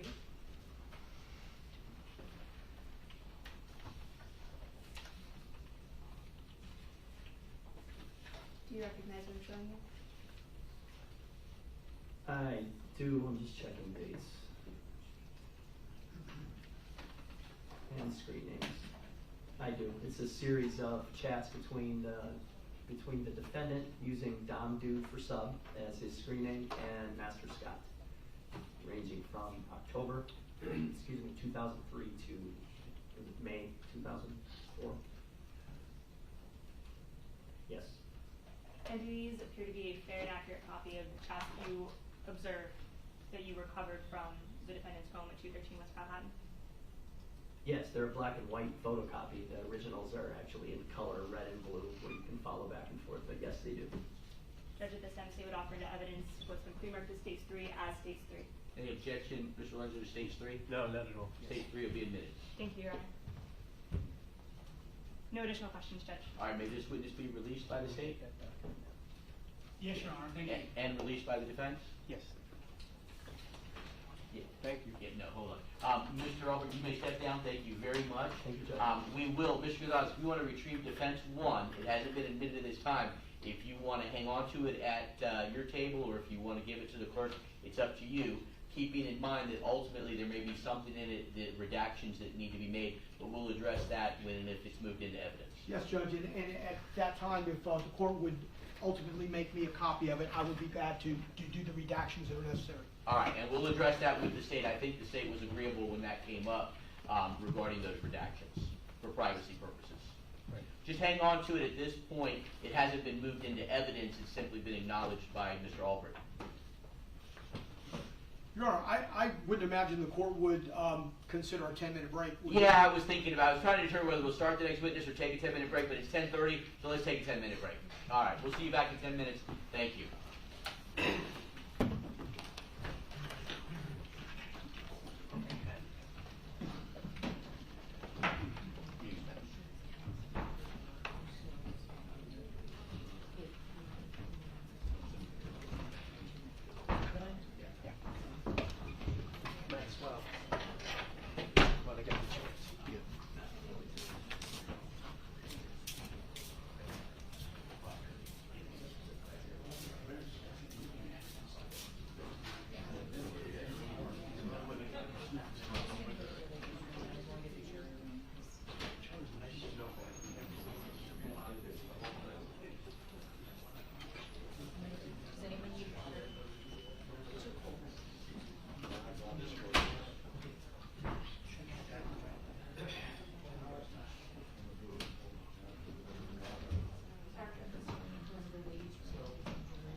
Good morning, Your Honor. Judge, I am here on behalf of Dante Acosta. Mr. Acosta should be on, Judge. It's a Walker Plan status, and I have previously provided the state with the full completion of all of his responsibilities, hoping to resolve his case this morning. Thank you, Your Honor. You as well, Judge. Judge, it's two cases. Thank you. Have a good day.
Yeah,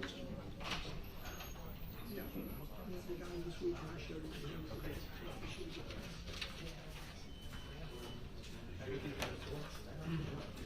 I hope this is a indication of the future. Maybe spread all through one.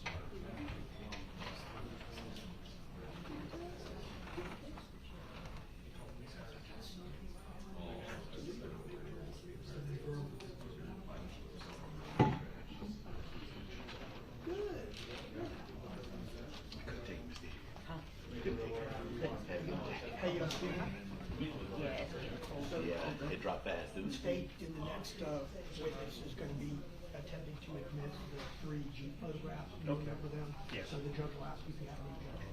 I don't really have any. Not that ask. Yeah, no. Yeah.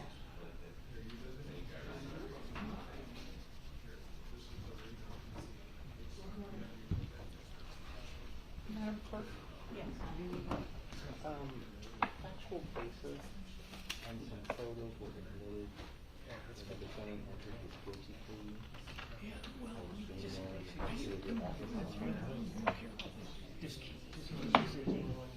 I believe it was December 6th. The day he entered his plea, Darrell filed Yeah, so ID yeah, and also I like to keep the original. some pictures. He would bring the pictures. Those are in evidence, remember those. just make sure you check all those, the cumulative nature of those photos, yeah. It's kind of weird, right? Talking on the phone this evening. Hey, listen, I turned these lights off. Okay, well, you might have, but I mean, I'm looking at the lights and the green lights are off. Yeah, okay.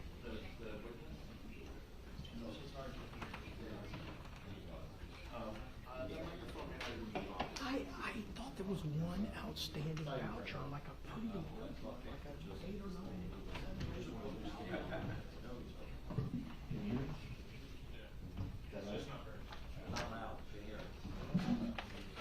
Yeah, sorry. Is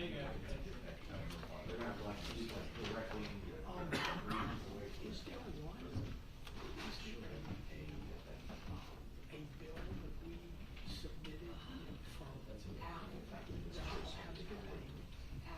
trial and before and up to the sentencing? Make good money. You know that I make good money? And I don't know how it is now, but and they get paid salary plus transcripts. I don't get They didn't. They work hard though. Look in that section where we did billing. Okay, you know, we got our billing stuff. Find out what the date of the end of the trial is. And up through the day of the sentencing. And I just want to make sure there's not a chance she didn't submit a bill. I just want to make sure that those hours from whenever the end of the trial was until our sentencing date are accounted for. Okay, okay. What, hey, listen, also, do you have, this is the thing for Melissa. I'm just gonna text you back when the judge confirms the date. You add the date. Okay, all right, good. Okay, good deal. Everything else okay?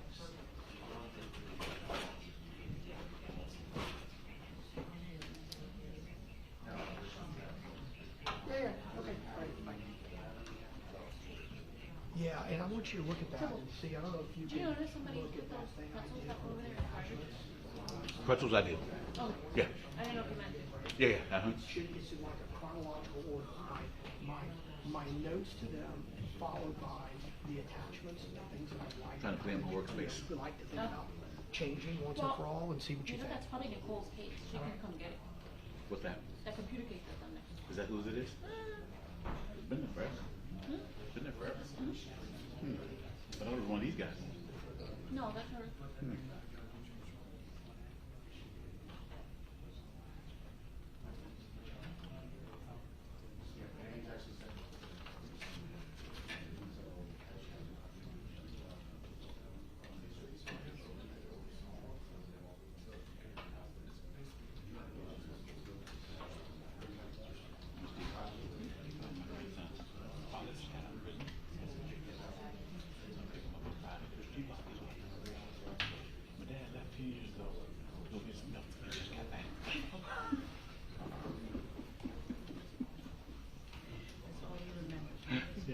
I said, 10 years ago, but you're only 5. I'm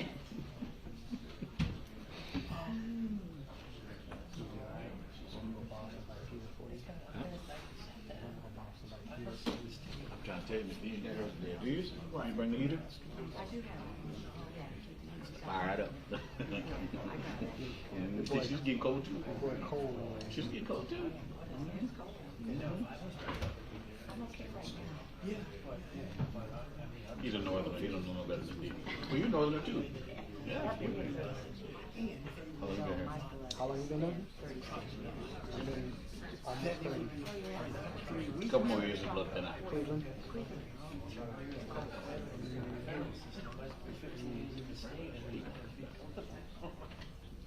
You see my point? Yes. You see my point? I don't see your point. So it's not that I'm keeping a list of things that I think, maybe we can put here, with here. Yeah. Just keep going. Then pass that. chances are you guys, I think I'm good. I don't think so.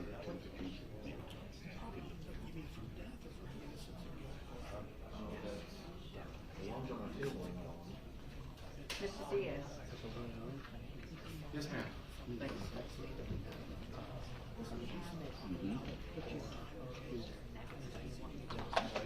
Yeah, if you please get them so they're available here for the days of Friday. And that's,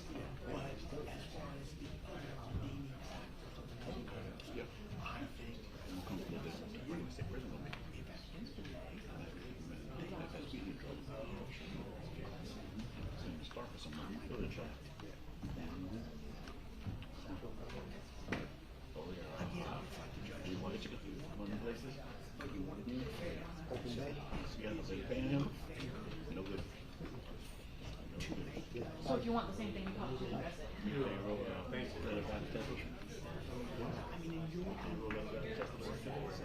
Oh yeah, I told him. He wants something. They'll let you drive the Tesla? He wants something. Third time in 6 months. What? And didn't argue with him. Something coming, sorry. Something coming. I know, right? What's coming? When's his birthday? Something coming. I texted him this morning, I said, he told me to leave extra early so I don't have to deal with the traffic. I said, I'm here and your baby is safe. He texted back, oh, I just saw your text. I've been praying for my car.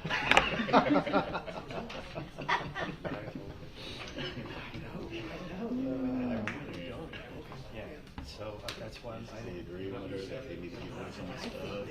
He's agreeable with everything. Ooh, something big. Something big is coming down the pipe. I know he does want like a shed in the back, like a carport, and we got estimates of like $6,000. Maybe that's what's coming. Because he parked the truck in the back. You know what you're telling me? After. After. Your Oh, thing. yeah, yeah. After your thing. Yeah. And we can talk. Oh, yeah. And we can talk. Yeah. Because he wanted me to feel guilty and say, I'm not going to court for New Jersey, but you want other things. Yeah. It's only fair. Right. You know, the state didn't put up any mitigation like you told them to. But you don't want to mitigation. Yeah, and that's what I'm saying. I think it's going to sound ridiculous. It does sound ridiculous. It does. You still got stink attitude though. Don't let Stink me- attitude. I'm doing this, I'm going for the first. That's all I'm doing. And, because I know that it is access to it. So that's how it's.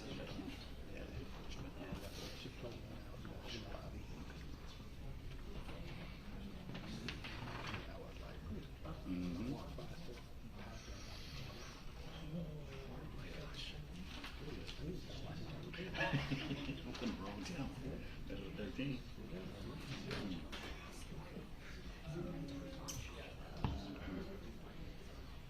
See, you get plain water in. And then another thing, you bring water around. Still haven't passed yet? He thinks I passed. But I went to saw him on Friday. So he thinks I passed. Okay. But I ain't taking no chance. Nah. I ain't taking no chances, man. Yeah, I went to Lexington. He got his son a little car. Yeah. 14 IS 250. Sent him to Marcel, but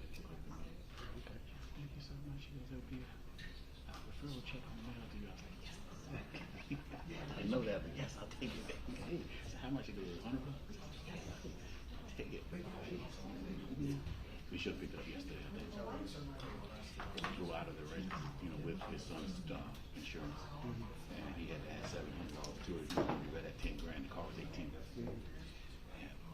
94,000 miles, it's 14. They already cut your check for that? Yep. Mm-hmm. Yep. By his name. He's trying to shop it out. his actual name off of West Timberlake. And I said, really? Yeah. Okay. He is the one who's exposed. Small West Timberlake.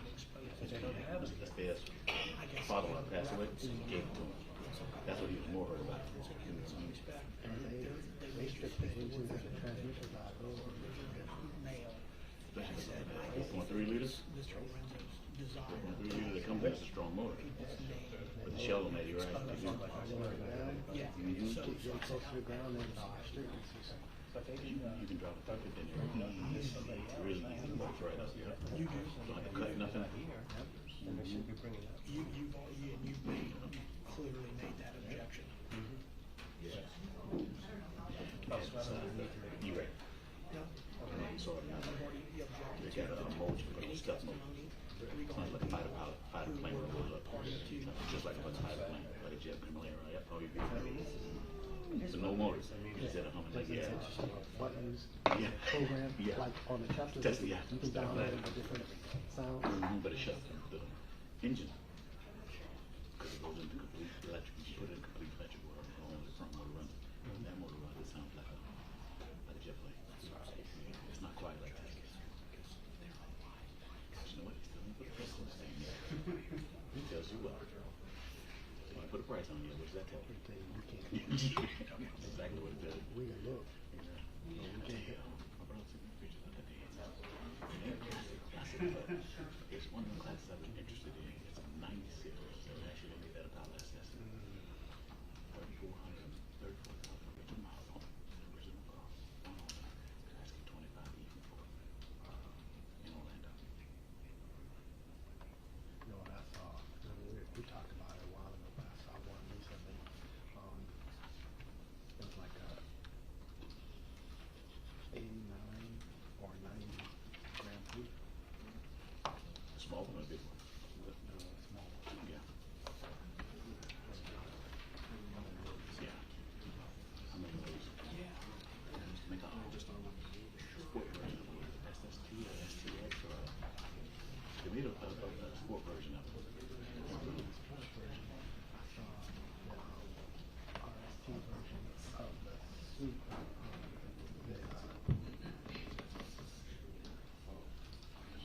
The big long towel. Suburban. RST Suburban. That's Keys to a real sweet truck. That's what it stands for. That's what he said.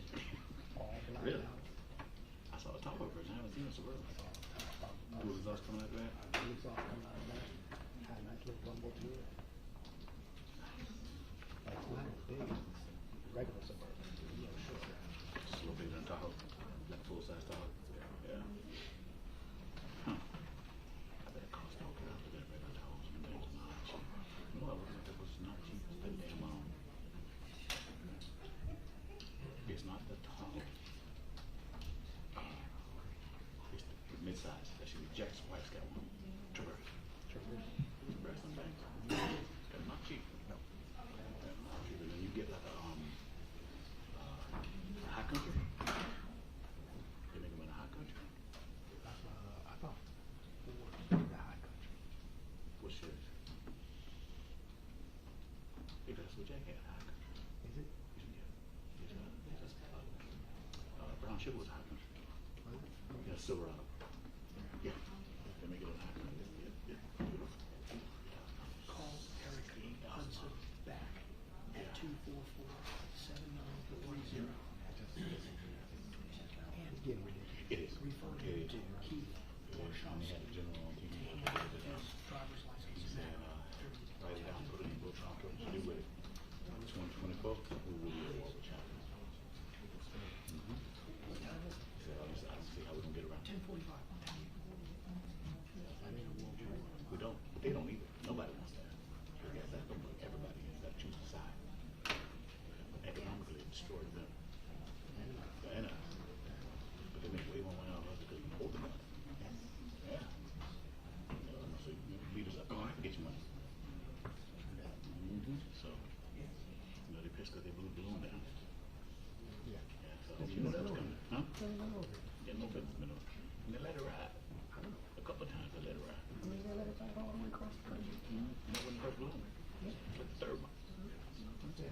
Come on. You're trying to not. Sometimes we budge.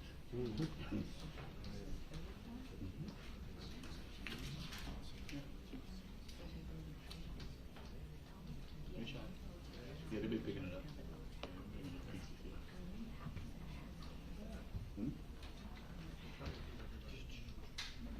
Like I said, you don't let them come in here because we don't know about. And then when stuff. Come on. Slow roll. Yeah. Slow roll. Saving driver's license plates numbers and everything else. I don't know, I'm going to let that kid when I come back. Right? Yeah.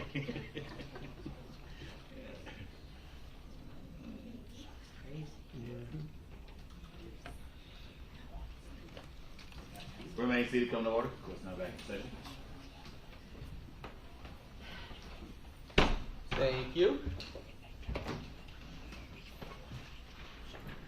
It's hard for me to realize that there's no jury, that normally when I come in, I say get the jury, but this is awkward for me. But the plan is, Mr. Weinstein, you're going to call the next witness? I am. We have a preliminary matter. Wiseman, I'm sorry. No, that's okay. I'll go by whatever you call me, Judge. No. Mr. Gonzalez and I were talking, and we've discovered that the live feed is picking up the mics at the council table during the recess, so we'd ask that you have them turned off. Yes. Additionally, we believe the mics are picking up conversations between standby counsel and Mr. Lorenzo. That's certainly not good. Who should I ask? I'll have him turn them off. Okay. Turn the mics off at the mixer during that time. At council table for the entirety. Yes. Yeah. Yes. The only problem is, Judge, we can't hear him from this mic no matter if he's sitting down. Can you move this mic? It's over there. Can you move that mic? We can turn it off and just use that mic. Will you be able to hear him? Not very good. I mean, you can, we're going to keep him there, at the request of the sheriff's office for security purposes. And I mean, if you ultimately need to, I'm flexible in that if you need to put microphones someplace else, but definitely can't have microphones that are intercepting talks at council table between the attorneys and between the defendant and his standby counsel. We will turn them off in recesses and. Ms. Gomez, did you? I'm just suggesting, can he just be potted up when he's talking, obviously, and then turn it down when he's not? That way we have him, talking when he's cross-examining or questioning a witness, but then turn it down when he's not?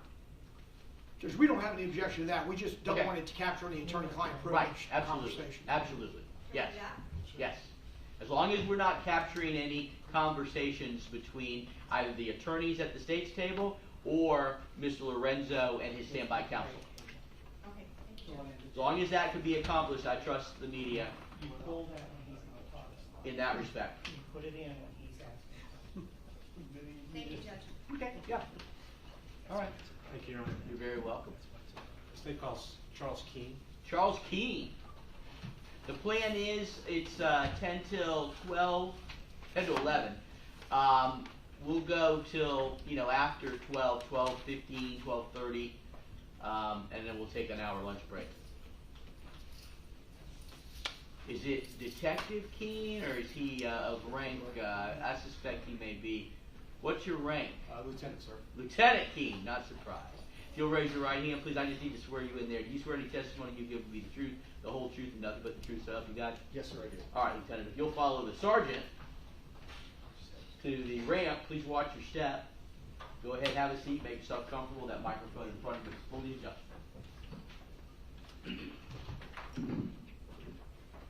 Mr. Weissman, you may proceed. Thank you, Your Honor.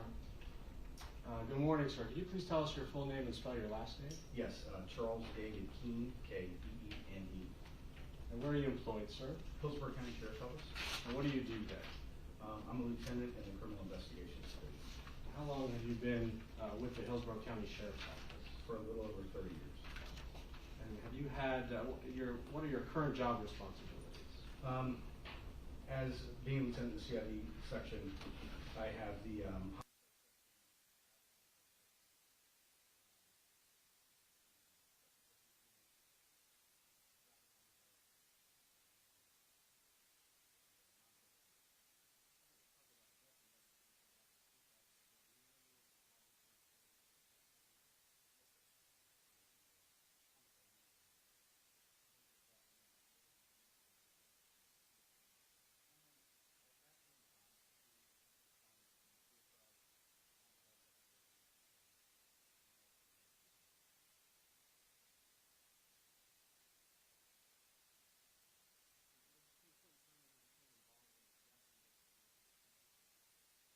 Yes, sir. can you tell me what your involvement was initially? Initially, it was January of 2004. We got a call about a body being found in the Camden Bay Apartments off Memorial Highway. The body was located in a Jeep. I assisted Detective Sepulveda, who was the lead investigator at that time, and responded to the scene. Can I approach you with this, Ron? You may. I've already shown these to events during the break. Excellent. Sir, I'm going to hand you there what has been previously marked as State's Composite Exhibit number 6 and ask you if you recognize those photographs. Yes, sir, I did. What are they photographs of? This is the Jeep Cherokee that was found at the scene. We're going to go through them. I just want to see, if you could just generally describe what they are. Yes, sir. It's a Jeep in the parking lot, and it's also a picture of the victim wrapped in something in the back of it. You described going to the scene. Do these pictures fairly and accurately represent what you remember or saw when you arrived at that scene? Yes, sir, they do. Your Honor, at this time we would ask that State's Exhibit number 6 be admitted into evidence. Mr. Lorenzo, objection to State 6? No, no objection. State 6 will be admitted, thank you. I'm sorry, I wasn't paying. You're fine. Lieutenant, let's go through these photographs if we could. I'm putting them up there on the screen there in front of you. Can you describe for us what's depicted in this photograph of composite exhibit number 6? Yes, sir. That was Mr. Wachholtz's Jeep Cherokee, and it was parked in a parking spot within the Camden Apartments. And we see some tape there. Can you describe for us what that tape depicts? Yes, sir. That's crime scene tape, and what we typically do whenever we get to any type of major crime investigation, we secure that scene. That's the area where we process for evidence and collect evidence, so we don't allow the public into that scene. Do you recall the date that you went to this scene? January 6th, 2004. And did you identify who owned the Jeep that is depicted in this photograph? Yes, sir. Who was the owner? Michael Wachholtz.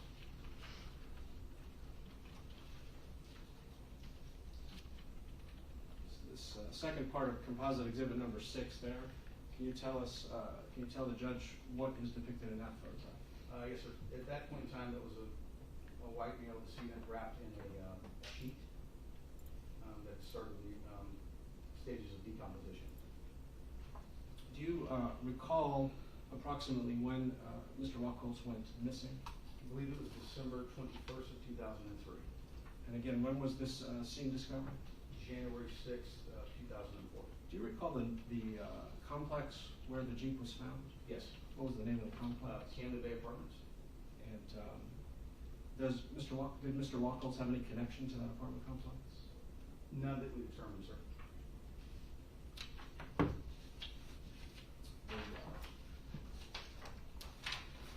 This is the third part of state's evidence number 6. Can you tell us what's depicted in that photograph, please? Yes, sir. It's the victim wrapped up in the blanket. You can see he started to decompose, and the fluids are starting to seep from his body. I think he's been in there for a period of time. Were you ultimately able to determine whether Mr. Wachholtz was found with any clothing on? No, sir. He was just wrapped in the sheet.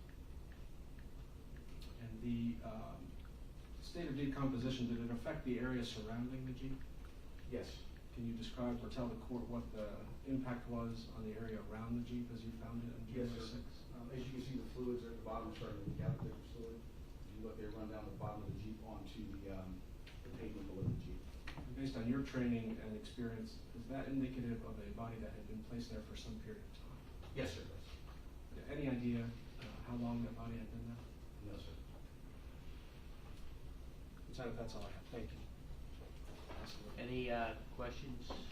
Actually, no, sir. That's fine. Thank you. May the lieutenant be released by the state? Yes, Your Honor. And the defense released? Yes. Lieutenant Key, thank you very much. You may step down. Thank you, sir.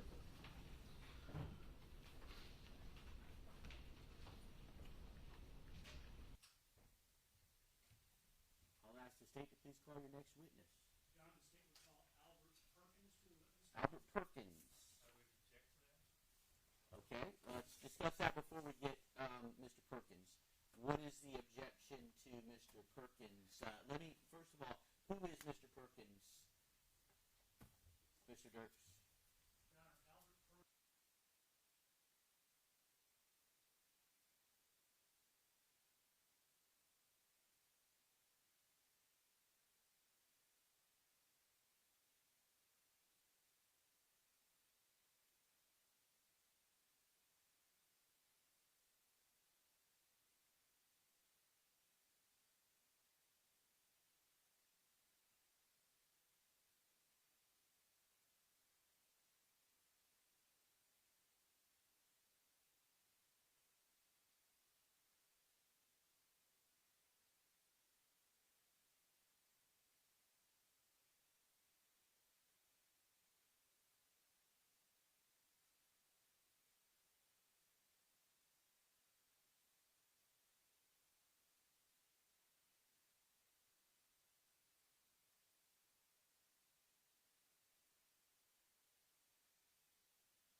February of 2000.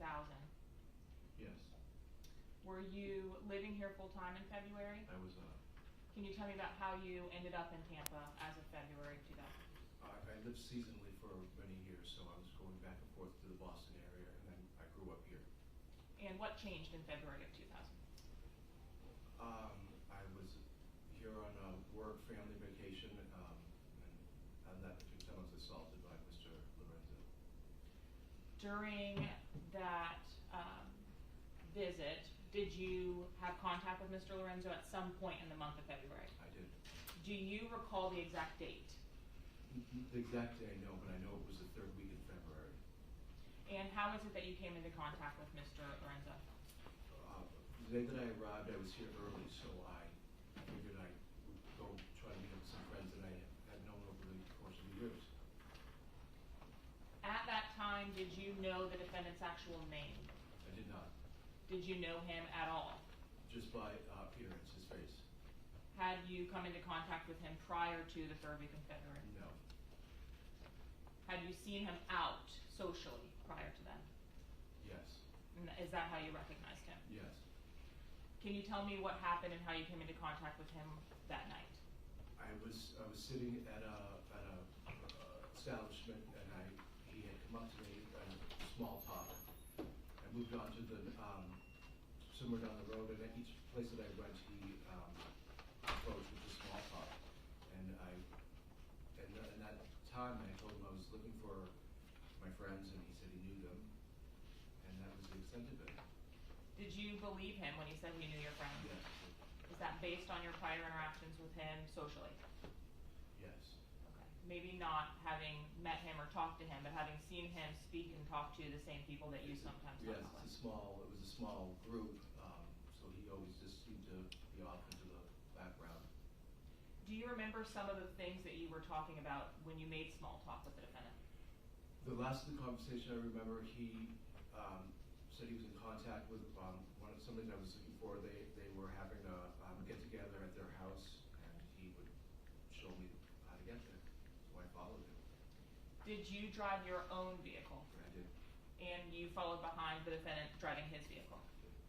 Did you drive directly to the party that you suspected or expected your friends to be at? No, the stop off was, there was a parking issue, so one of the cars had to be left. So I was under the impression that he was dropping his car off, and then we would go from there. You mean a parking issue, not enough space? Yes, In yes. Tampa. When you dropped his car off, did you all go inside the residence? We went inside. I believe he mentioned he had to use the restroom. I followed him inside. Do you know where you made entry? Was it the front door, the back door? I believe it was the side door that entered through the kitchen. And where did you go when you entered? So, as I walked in, if I recall, there was in the kitchen, poured me a glass of wine, and he excused himself. And that's really what the extent of what I remember. Did you expect to be there long before you arrived? Before you arrived, did you have any kind of conversation with the defendant about engaging in sexual acts? No. Did you have any conversations whatsoever with the defendant about engaging in BDSM? No. You expected to be stopping off at that residence temporarily before proceeding to a party. You said that you had some of your drink, and that's about the last you remember. Yes. Do you remember what kind of drink it was? It's a glass of red wine. And was there anything odd about the wine itself? Yes. Can you tell me about that? It tasted a tad funny. I convinced myself that maybe it possibly was corked or turned. That the wine itself had turned? And how long do you remember after having your first sip of that wine? It was shortly after. Just my vision became blurry. I felt nauseous. And I believe when I stood up, I wasn't able to. And I believe my limbs, I just couldn't move parts of my body. Were you conscious at least for some time there in the living room? Yes. Before briefly, losing yeah, consciousness? very brief.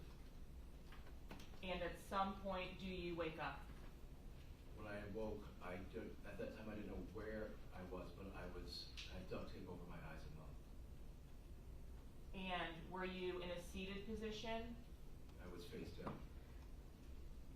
Was there anything else that you could feel, because you could not see, you said you had duct tape over your eyes, could you feel anything else about your body and how you were positioned? Yes, I was,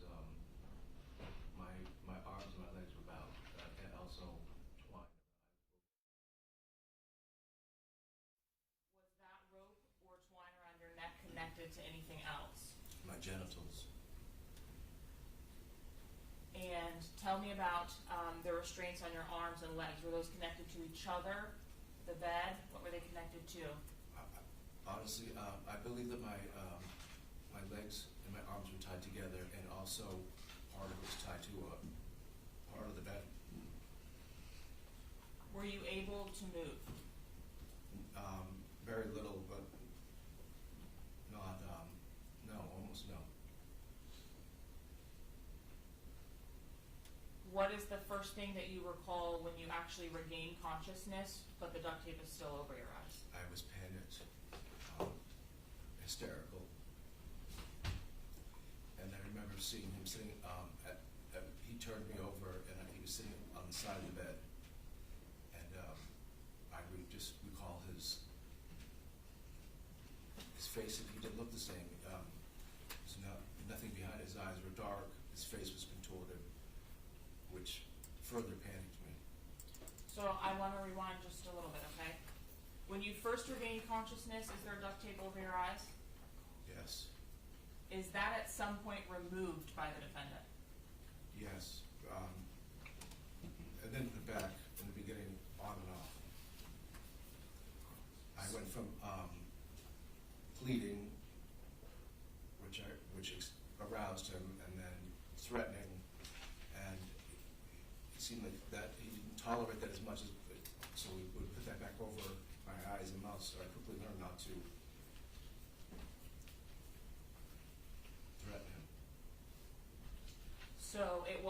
throughout the attack that there was duct tape over your eyes? Over the course of a couple of hours, And was it over your mouth as well? yes, But it was also removed and reapplied. yes, So you first regain consciousness and you are on your stomach. yes, Does he roll you over? yes. Is he saying anything to you? In the beginning, no, but he let me know that he made other people disappear, and that would be my fate.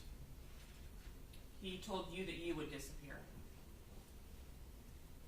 Did he make it an ultimatum? If? No, I don't believe so. It was, you just simply just stated that. Mostly when I was.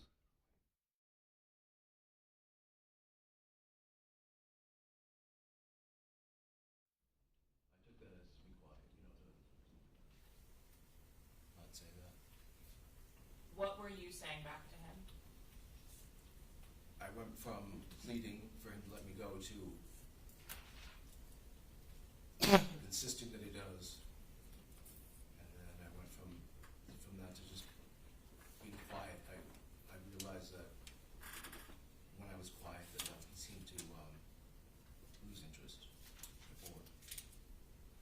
You previously indicated that he was seated on the bed next to you. Is that correct at one point? Yes. What was he doing? The room was dark, but he was, at some point, he was masturbating. And did he say anything to you while he was doing that? Well, not most of the time, but that's when he would say that he made other people disappear. He said that several times. That's what stood out. Because I believed him.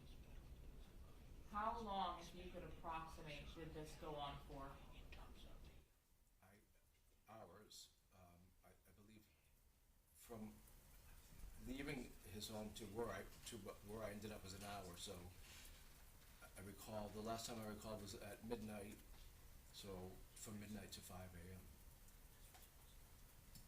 We discussed that after you had the wine, you lost consciousness for some time and regained consciousness, and you were already bound. Is that correct? Yes.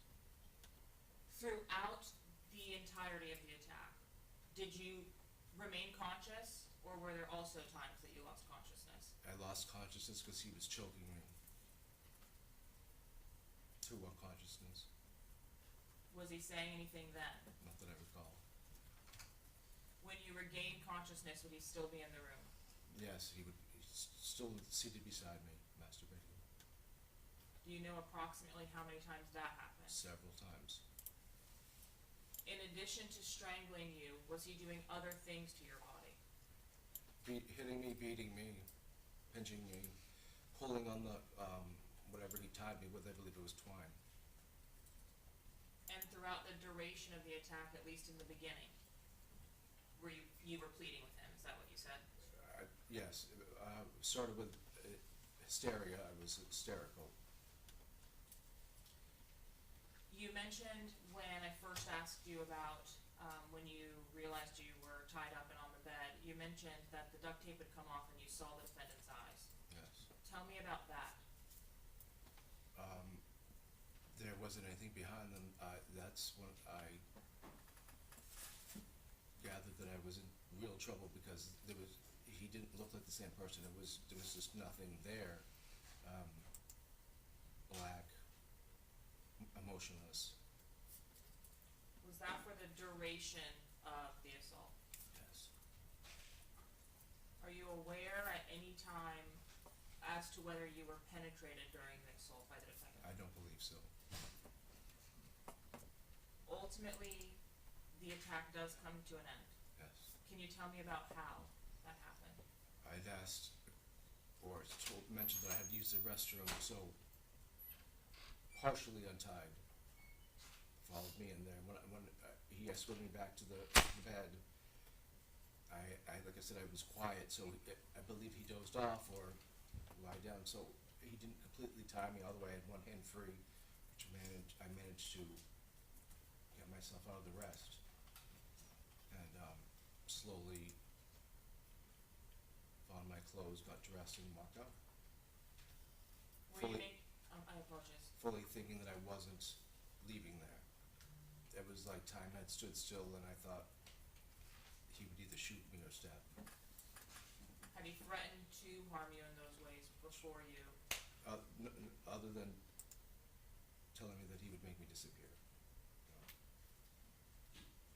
Now, from the time you walked in that side door to the time you walked out of that residence, was there anyone else present other than the defendant, Steven Lorenzo? No. Did you hear anyone else other than the defendant? No.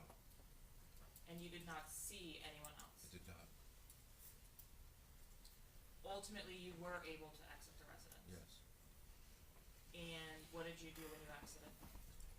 I had borrowed my mother's car. I was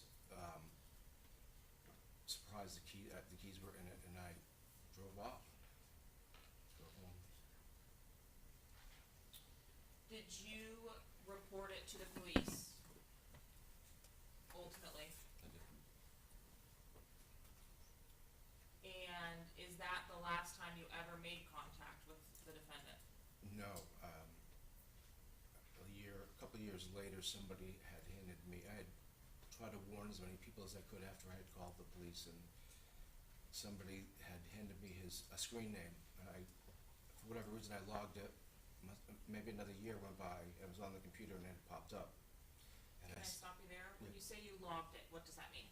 At that time, it was AOL was popular. It was they said it was it would be a buddy list, so I logged it on that list, and I was on the computer, and it popped up on an instant message.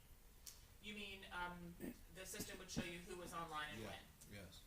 And it popped up that screen name that you had been given by someone else? Yes. That was identified to the defendant? Yes. Popped up as being online? Yes. And what did you do when you saw that? I sent him a message. I said, between me, you and God, you know what you did, and you would pay. Did the defendant ever respond? Yes. And said what?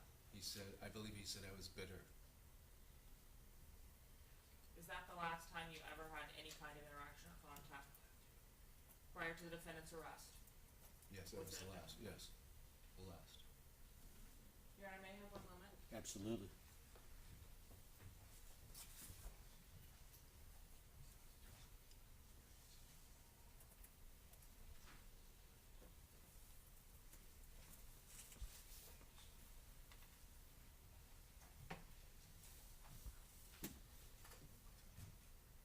Mr. Perkins, I understand this happened in 2000. Do you believe that you could identify Steven Lorenzo today? Absolutely. Have you had an opportunity during your testimony to look around the well of the courtroom? I have. And have you seen Steven Lorenzo in this courtroom? I do. Can you point to Mr. Lorenzo and identify him by a piece of clothing? In a red prison suit, inmate suit. Your Honor, if the record could reflect that the witness has identified Mr. Lorenzo. The record shall so reflect. Is the person that you've just identified the person that attacked and sexually assaulted you in February of 2000? Yes. No further questions. All Or right. pass the witness. Mr. Lorenzo, do you have any questions of this witness? Yeah, sure. Mr. Perkins, that's not what you testified at the federal trial. You took this and turned it into something 10 times than what you testified the first time. You're playing victim. That's fine. Are you talking Hottie 29 on the screen name, or were you? I believe so. Yes, you sure were. On 12/21. Mr. Lorenzo, no comments after. You can ask questions, but don't comment on the answers. You ask another question. Can I have a moment, Judge? Yes.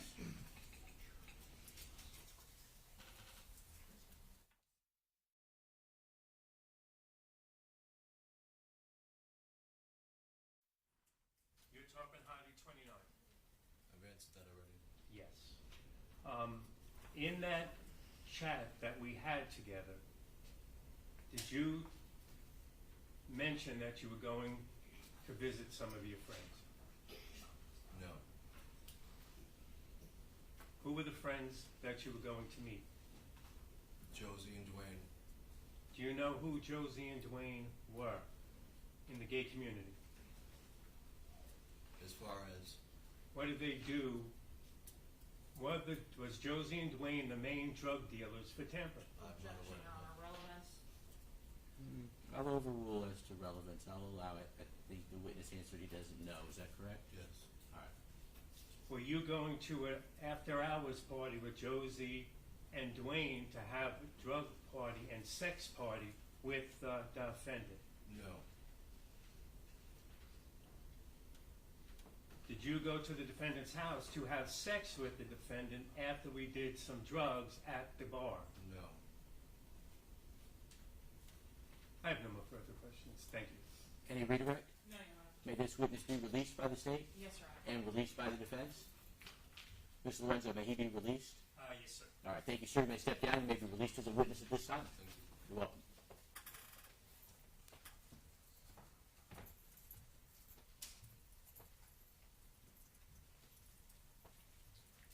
I'm going to ask the state to please call your next witness. Yes, Your Honor, the state would call Jared Paragoy to the witness stand.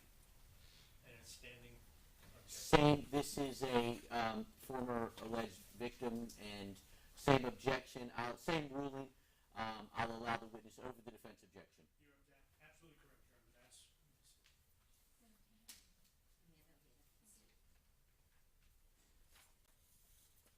Welcome, Ms. Ojeda. Good morning. Well, I'm sorry, what was the witness's name? Jared Paragoy? Paragoy? Yes. Oh, I have a list up there somewhere. Thanks, I found it.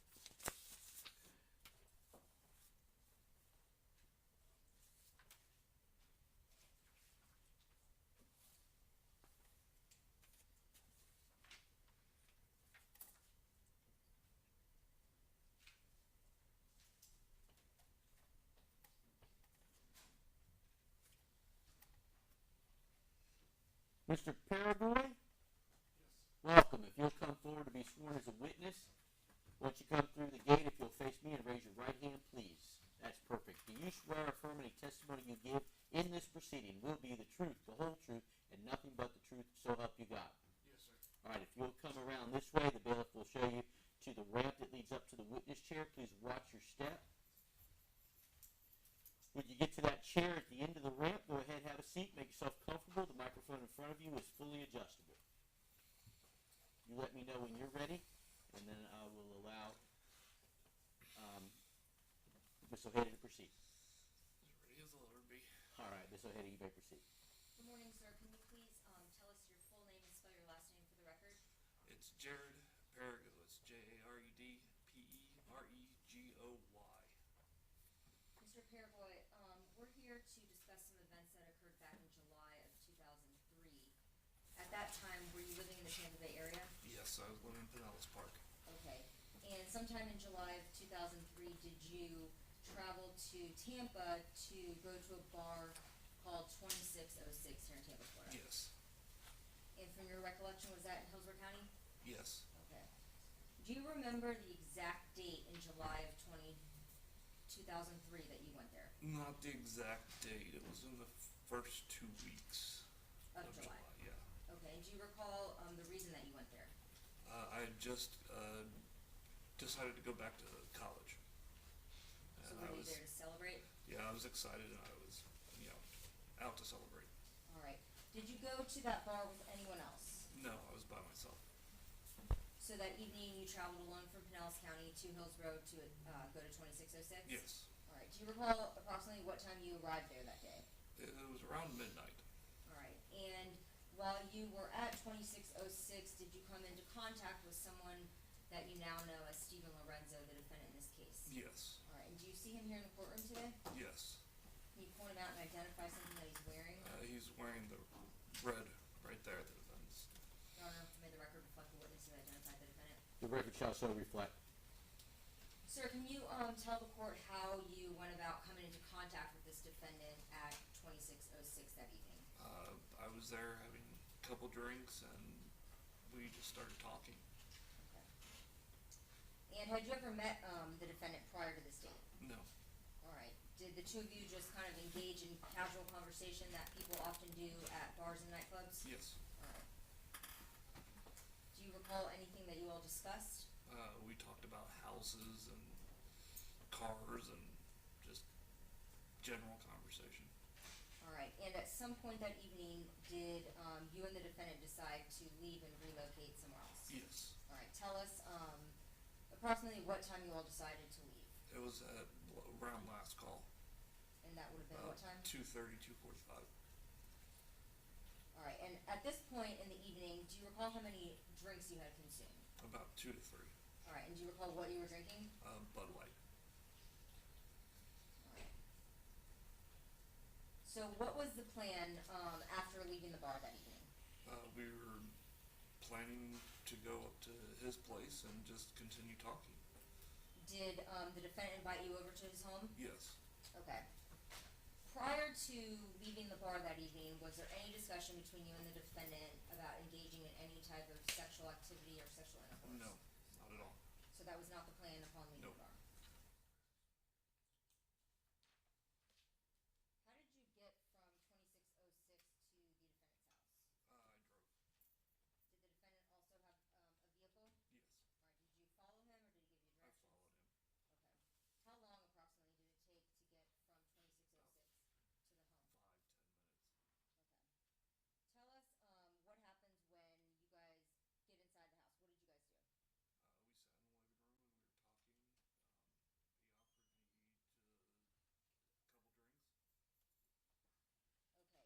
talking. He offered me a couple drinks.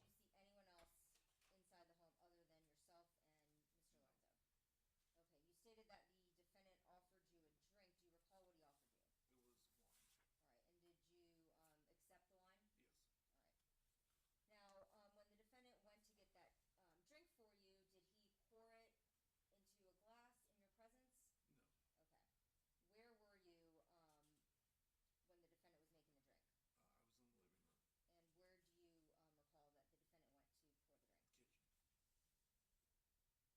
So after he hands it to you, did you drink the wine? Yes. Okay. And how did it taste? Anything unusual about the taste? It was salty. Okay. It tasted off. So tell us what's going on at this point. You're drinking the wine, it tastes salty. We're just talking, and all of a sudden I started feeling sick. You started feeling sick? What exactly were you feeling? Nauseous. Okay. Disorientated. And what did you do at that point once you started to feel nauseous? I went into the bathroom and I threw up. You threw up? Yes. Okay. And when you went to the bathroom this time, did the defendant also go in the bathroom with you? No. He stayed outside? Yes. Okay. And after throwing up, did you go back into the living room? Yes. Was the defendant there? Yes. All right.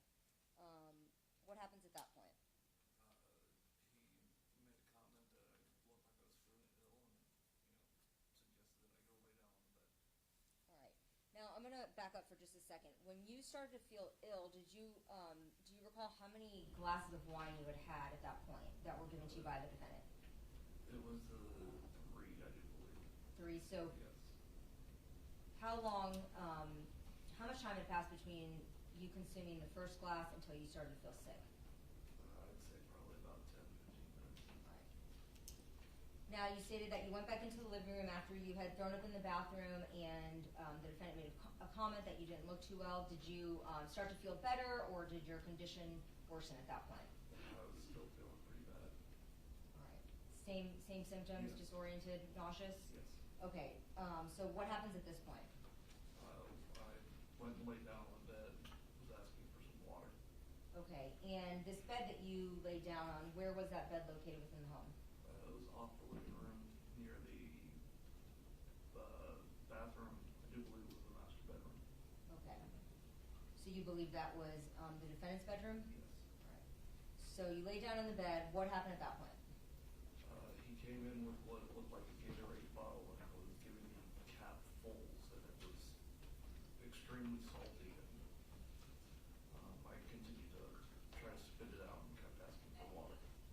Okay, you stated that you kept asking for water, but the defendant was giving you capfuls of something in a Gatorade bottle.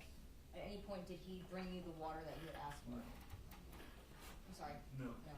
Okay, and you stated that this also tasted salty, which is how you described the wine previously, correct?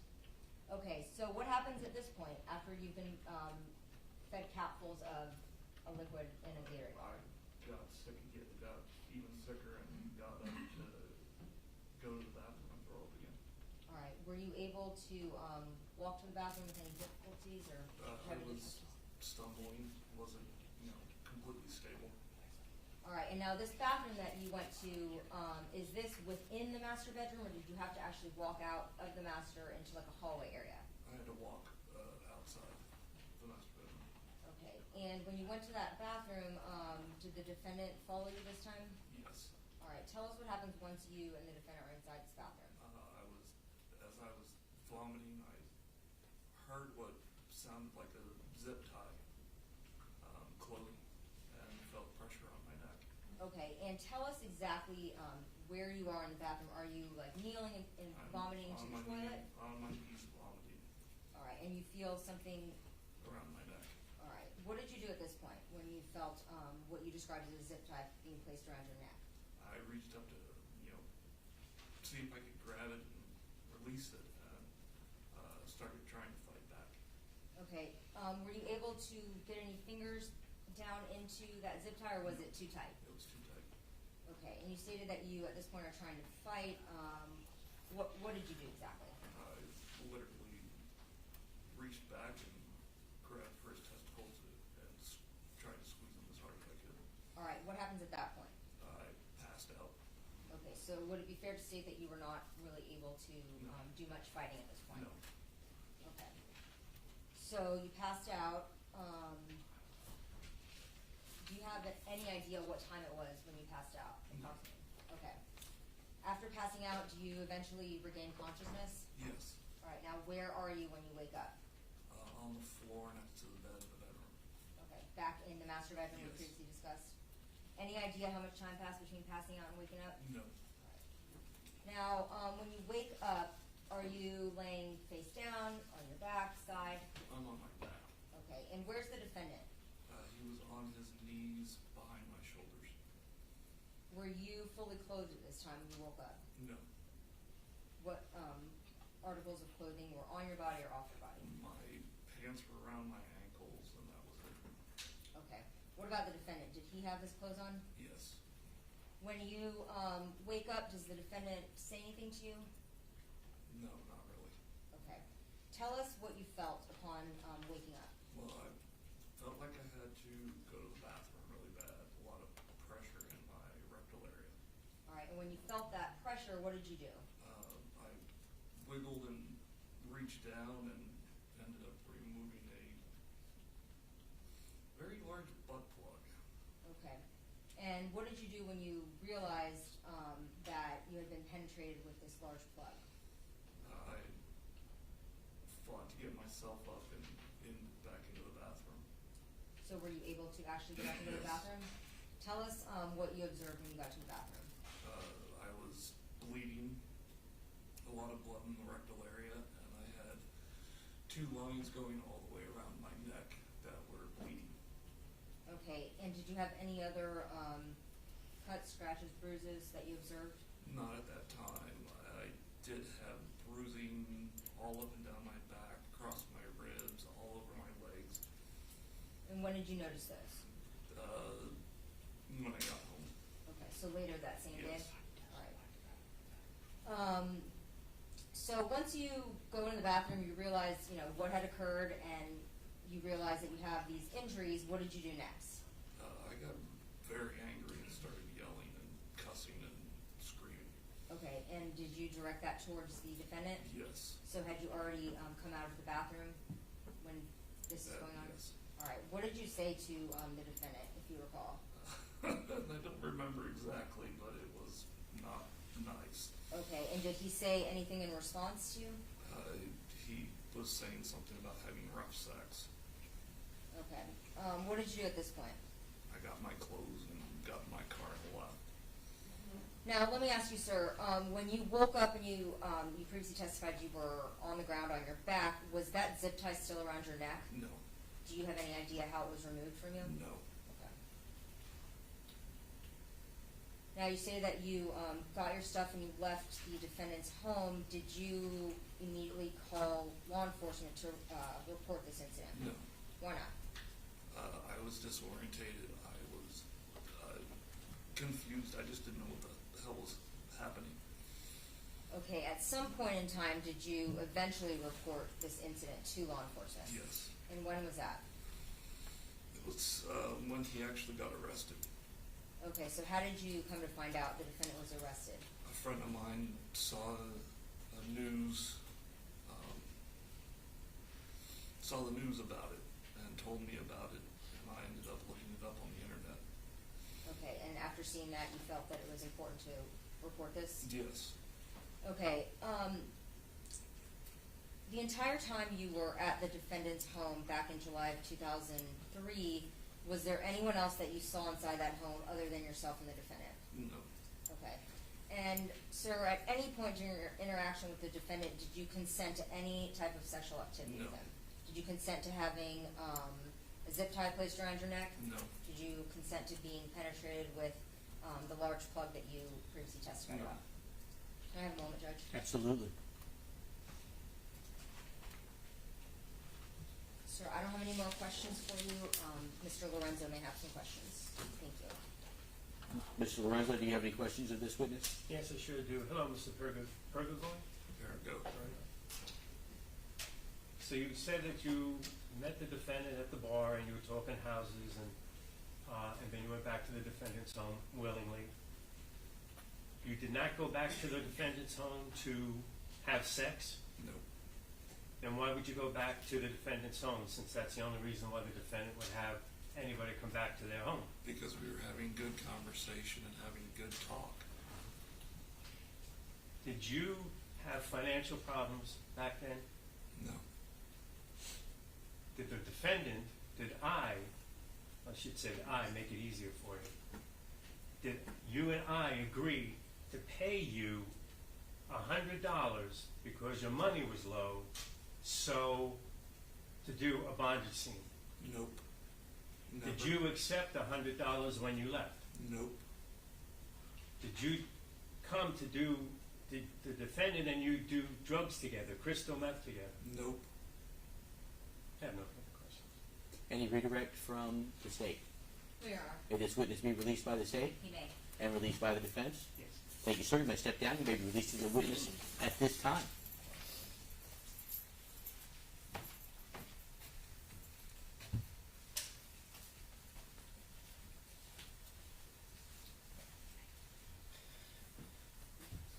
I'll ask the state, please call your next witness. Thank you, Your Honor. The statement called Charles Masucci.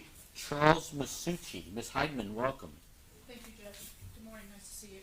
Nice to see you.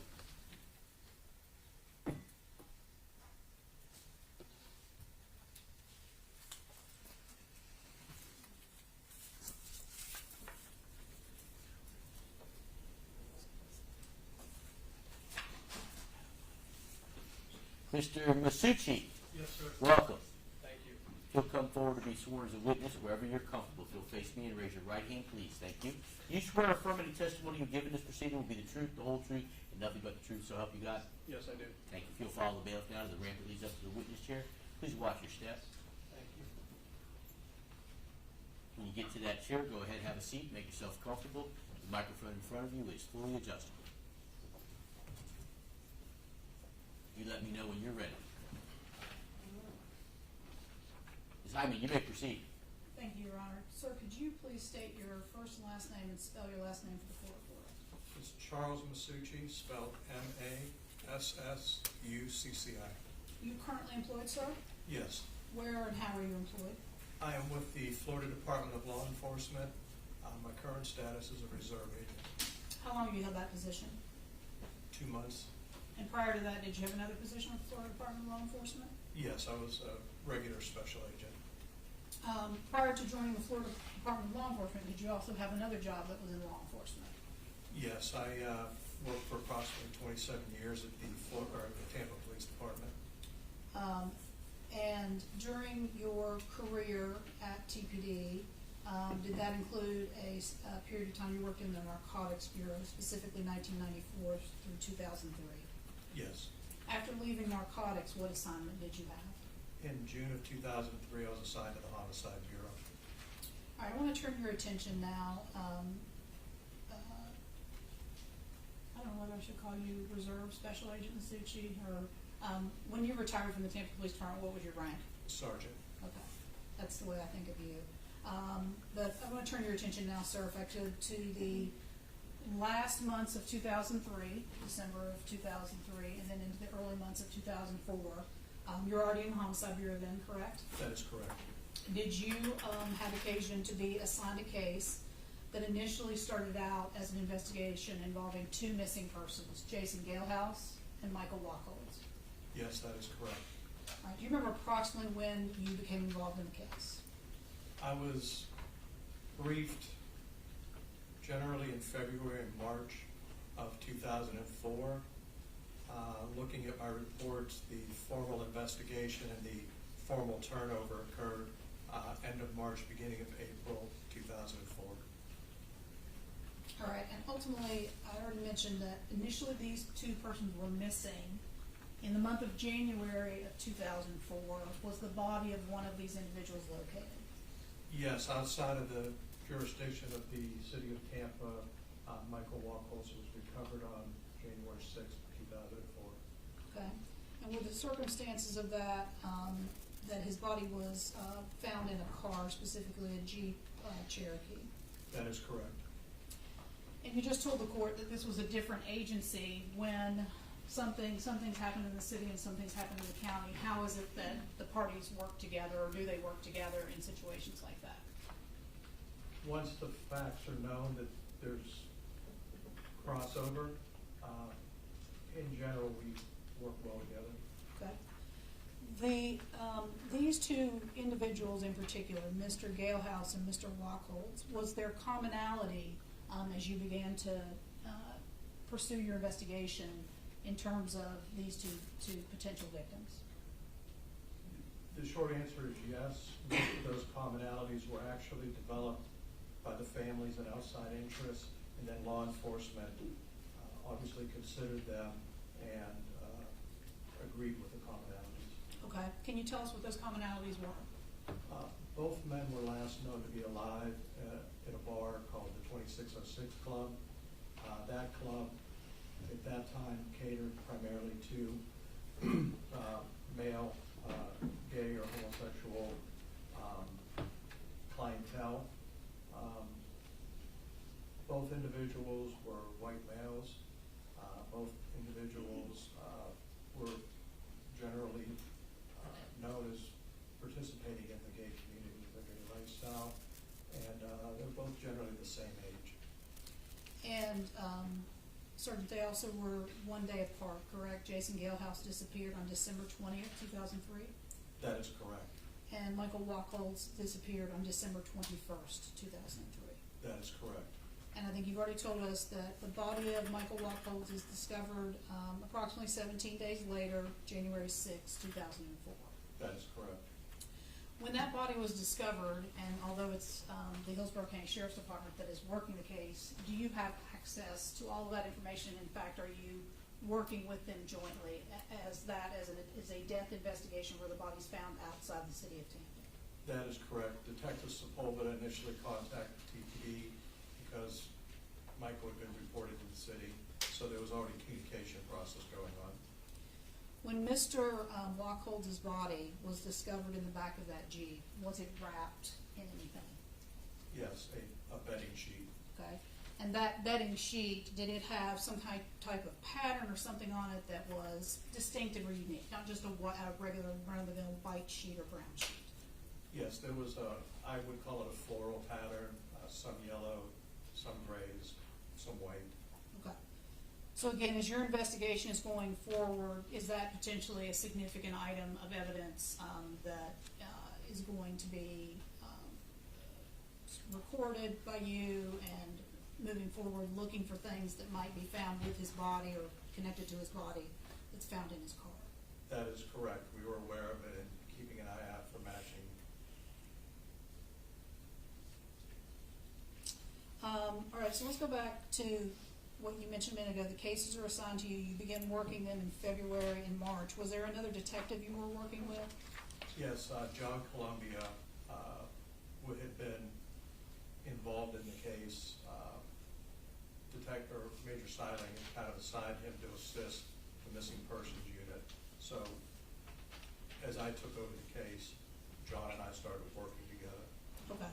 And are you going back and re-interviewing in more depth the friends and the family members that you talked about that may have just given less detailed or shorter interviews as part of the missing persons report? Yeah, it's what we would term latent investigation versus preliminary. The preliminary facts were gathered.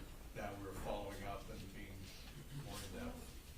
Can you start by telling the court the circumstances that led up to the disappearance first of Jason Galehouse on December 20th? Yes, generally speaking, Jason went off with two friends for an evening of nightlife, and they ended up, he and the two other friends ended up at the 2606 Club. As the night moved forward, according to witness testimony, the two friends left the bar independent or separate of Jason. Jason had basically said he had met two gentlemen and that he was going to go off with them after the club closed. And at that point, those people that saw him in the bar, as far as you knew, were they the last people to see him alive? Yes, that is correct. Can you tell us the same thing from Mr. Wachholtz, the circumstances leading up to when he was last seen alive? Mr. Wachholtz had worked, he had a catering job. He had worked prior the 20th into the 21st. After he got done working, he stopped home, checked in with his roommate, his roommate saw him, they had a quick discussion, and he said he was going to go out for a couple of drinks. This is after midnight. Based on all of the interviews, he being Michael Wachholtz ended up at the Club 2606, and that was the last he was known to be alive. So because you now have information that both of these individuals were at a establishment in Tampa, the Club 2606, do you begin to focus on that club and potentially other clubs in Tampa? Yes. As your investigation is continuing, does the name Steven Lorenzo come up as a possible person of interest? Yes. In what context? There had been some rumor through the community and the gay community that Steven Lorenzo could have been involved in inappropriate behavior, i.e. drugging. I believe there were 5 or 6 documented complaints to the Tampa Police Department where Lorenzo was talked to by law enforcement in reference to really, I would call it drugging and or sexual battery. Okay. And ultimately, are many or maybe even all of those men the men who end up being the victims in the federal trial in this case? A portion of the complaints prior to December of 2023, some of those men were federal listed as victims in a federal trial, and then others, victims, were developed as we moved this investigation forward. Okay. Of the men you've been talking about just now with the court, are they describing experiences where they are blacking out? Yes, I would say everyone in the federal trial had some version of being drugged and or losing consciousness and or losing memory. Then waking up in a residence that you come to know as Mr. Lorenzo's residence? The Powhatan address, that is correct. And each of those men describing some act of bondage, sexual act, or both that is not consensual?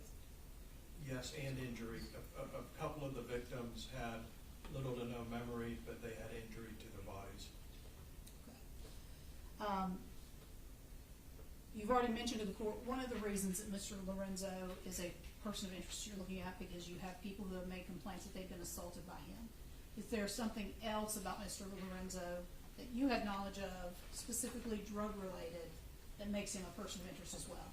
Yes, independent of these, I'll call them complaints of assault, The Drug Enforcement Administration in 2002 initiated an operation, the matter is just called Web Slinger. At that point, I was a narcotics detective and had some familiarity.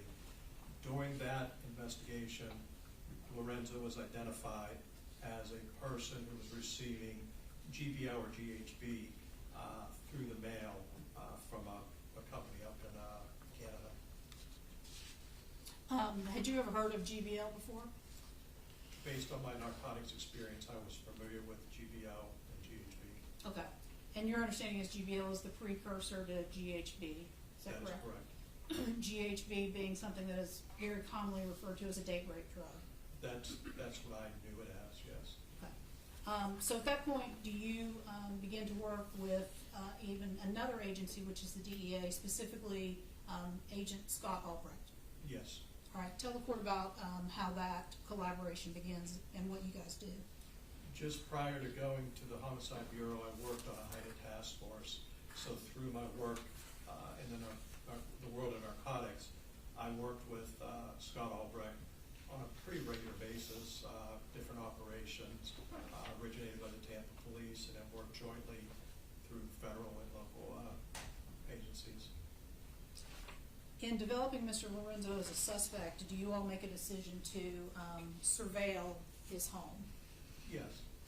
Again, is that because the information you have is that these acts are occurring, meetups in bars, moving to the home, and the acts taking place at the home? Yes, that is correct. Okay. And is that specific residence that he was living at in 2003, 2004, 213 West Powhatan Street here in Tampa? That is the address, that is correct. Can you tell the court what your surveillance consisted of? The home was in a residential area, so it's harder to put a fixed surveillance, meaning a car or a van or something. So we did more spot checks of the house. We tried to monitor to see how much traffic was moving in and out. And then at a point we did what we call a trash pull, which is a common investigative technique. And then after that we evolved from the surveillance to the trash pull to introducing a controlled informant. And before I ask you about that scenario with the controlled informant, in addition to GBL and then perhaps GHB being involved, were there other drugs that you suspected may be a part of this scenario where men were being brought to the home, drugged, and assaulted? Yes, based on the complaints made against Mr. Lorenzo, the supposition or suggestion that methamphetamine was involved is part of the sex play and party scene. Okay. Is there anything you can remember specifically from the trash pulls that was relevant to the case, or that made up the probable cause you developed later? No, no. It was just we just obviously list those investigative steps, but there was nothing exculpatory or nothing we could charge Mr. Lorenzo with. Okay, or inculpatory, maybe. Inculpatory. Yeah, I apologize. You mentioned the controlled buy, which we use that lingo sometimes. Can you describe what a controlled buy is? Sure. It's a common investigative technique. Either an undercover officer or a person working as an agent for the law enforcement. We follow real strict protocols. You search someone before and after the buy. You send them up to the house, him or her, up to the house or a car or location, and with as much supervision as possible, they ask or perform some type of undercover delivery. Following the person's surveil, that's the supervision, into the location of the purchase or delivery, and then on the way back, we collect the evidence, we being law enforcement, and then conduct a search after. So that's the general scope of how we work this controlled delivery. With respect to this case, did you utilize not a law enforcement officer, but a confidential informant, essentially, an undercover person who's working with an actual sworn law enforcement officer? That is correct. The person working a confidential informant made contact with Lorenzo at his home And we did have an undercover in the vehicle that drove him up. And what was the result of the attempt to make a drug purchase? The second contact, the informant was given methamphetamine. Utilizing all that information, was a search warrant drafted for Mr. Lorenzo's residence? It was. And so the court understands this is going to be the first search warrant of his residence, right? That is correct. Was that executed on June the 2nd, 2004? That is correct. How did you process, or what unit or agency was used to process the scene?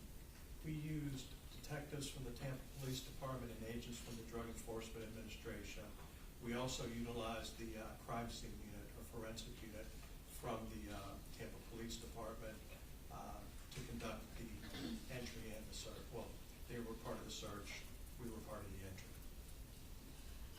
And we've already had testimony here today that Agent Albrecht drafted the search warrant, is that correct? That is correct. Was present with you when it was executed? Yes. And both GHB and meth were found inside the house, is that correct? That is correct.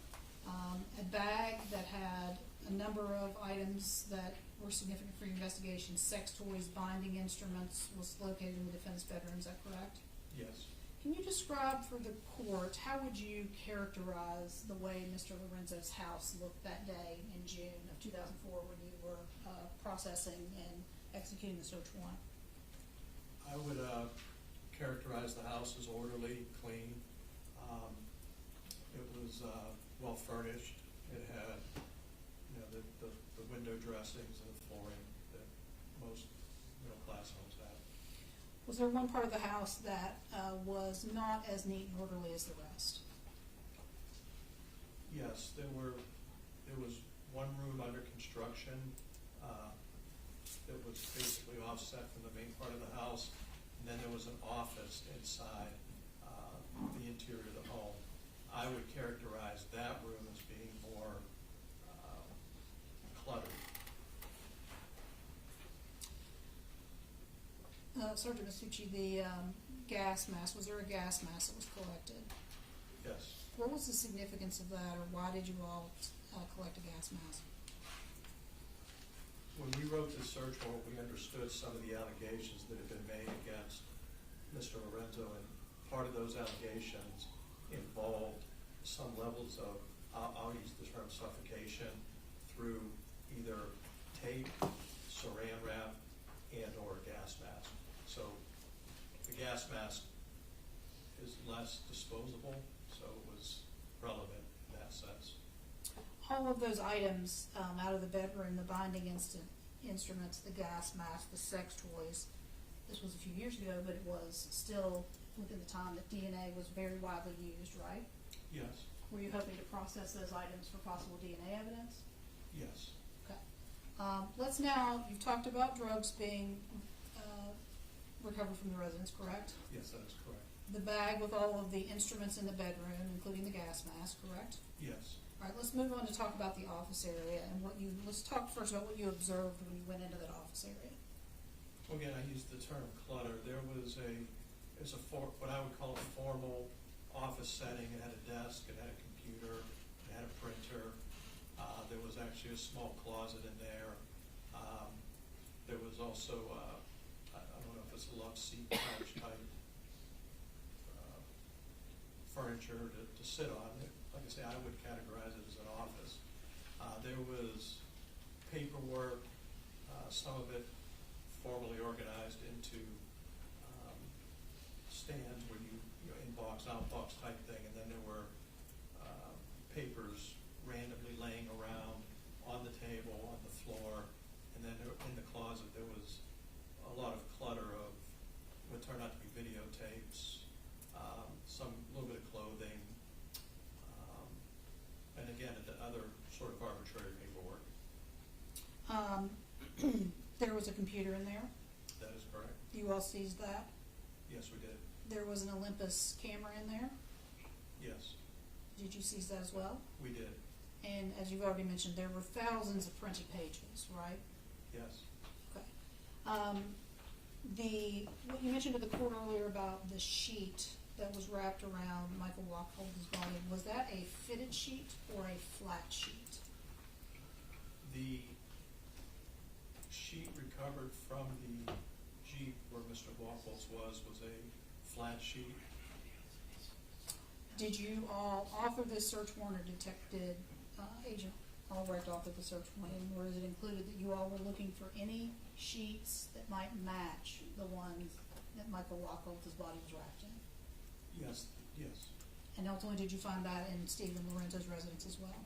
We found what you referred to as the fitted sheet in a, if I remember correctly, it was in a hall linen closet, I guess would be the right term. All of this evidence, what is it brought back for processing after serving the search warrant? That is, it was. The drug evidence, just to be specific, was taken by DEA and processed through the federal laboratory. All physical evidence was taken into custody by the Tampa Police Department, stored in our property room, and then eventually sent out for different testing, depending on what item it was. Okay, different types of forensic testing. Some may be DNA testing. That is correct. Okay. Amongst these thousands of pages that you bring back, does it fair to say it takes some time that you all have to begin going through those and looking at what those things are? Yes. And those end up being AOL chats, is that correct?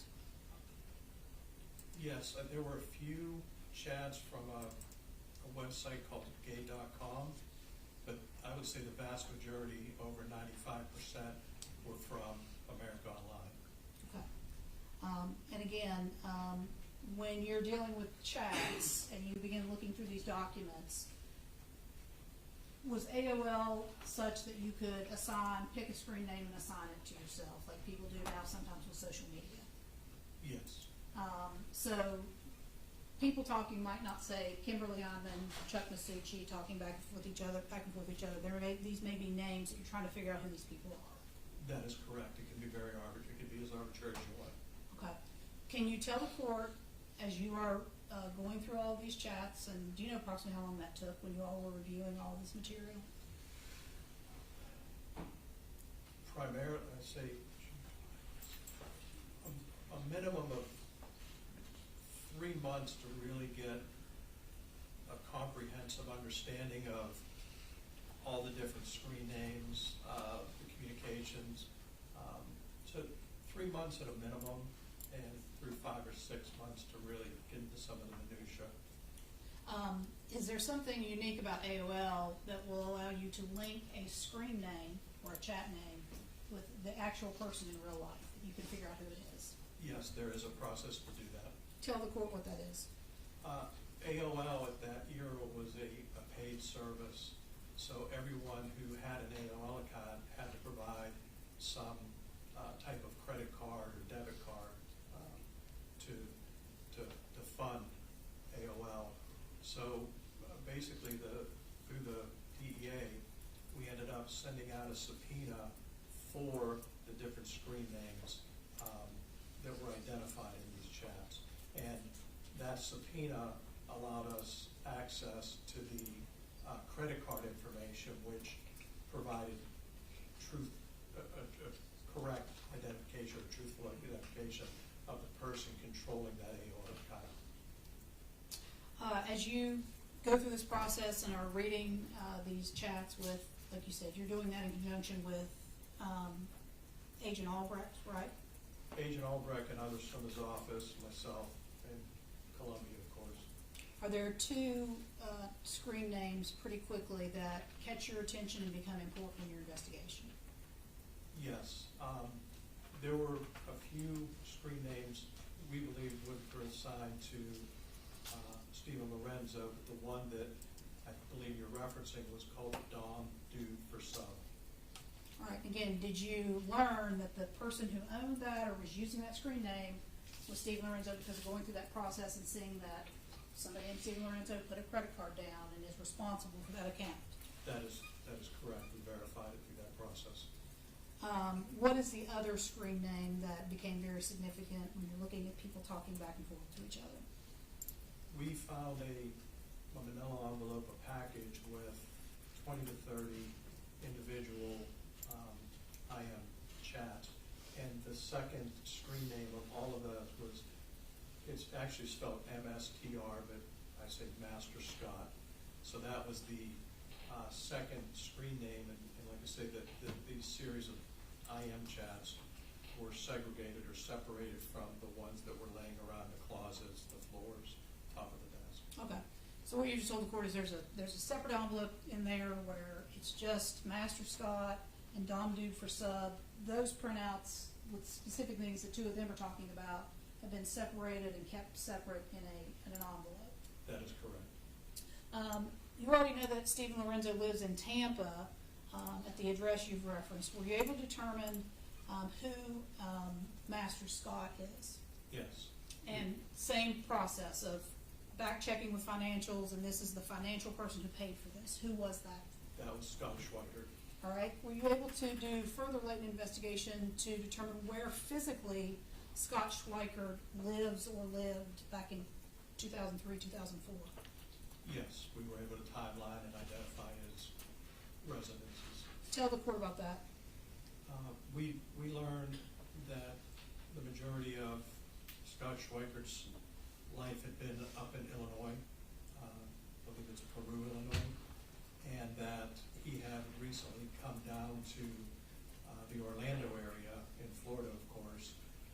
We didn't know it at the time. We found out later it was to attend a school, but we learned that through the process of actually reading these chats and then using our databases to identify places he may have gotten electricity, places he may have rented, things of that nature. And ultimately, was Scott Schweikert in the general vicinity of Tampa, Orlando, that area during the time that Jason Galehouse and Michael Wachholtz disappear and ultimately are murdered? Yes. As you examined those chats, did you discover that Mr. Lorenzo and Mr. Schweikert were discussing common interests that they had? Yes. What were those common interests? I would say the majority, if not the entirety of these chats, discussed an interest in the bondage S&M culture. It's my opinion that they discussed certain levels of desires to torture, desires to kidnap, desires to keep boys in different states. And I would also generalize that there was always a element of planning in these chats. There was always someone they were trying to identify as a potential submissive. Because did you learn a lot about the bondage, sadomasochistic world during the course of this investigation? I did. And both of these men, Steven Lorenzo and Scott Schweikert, identified as dominant in that culture, correct? Yes.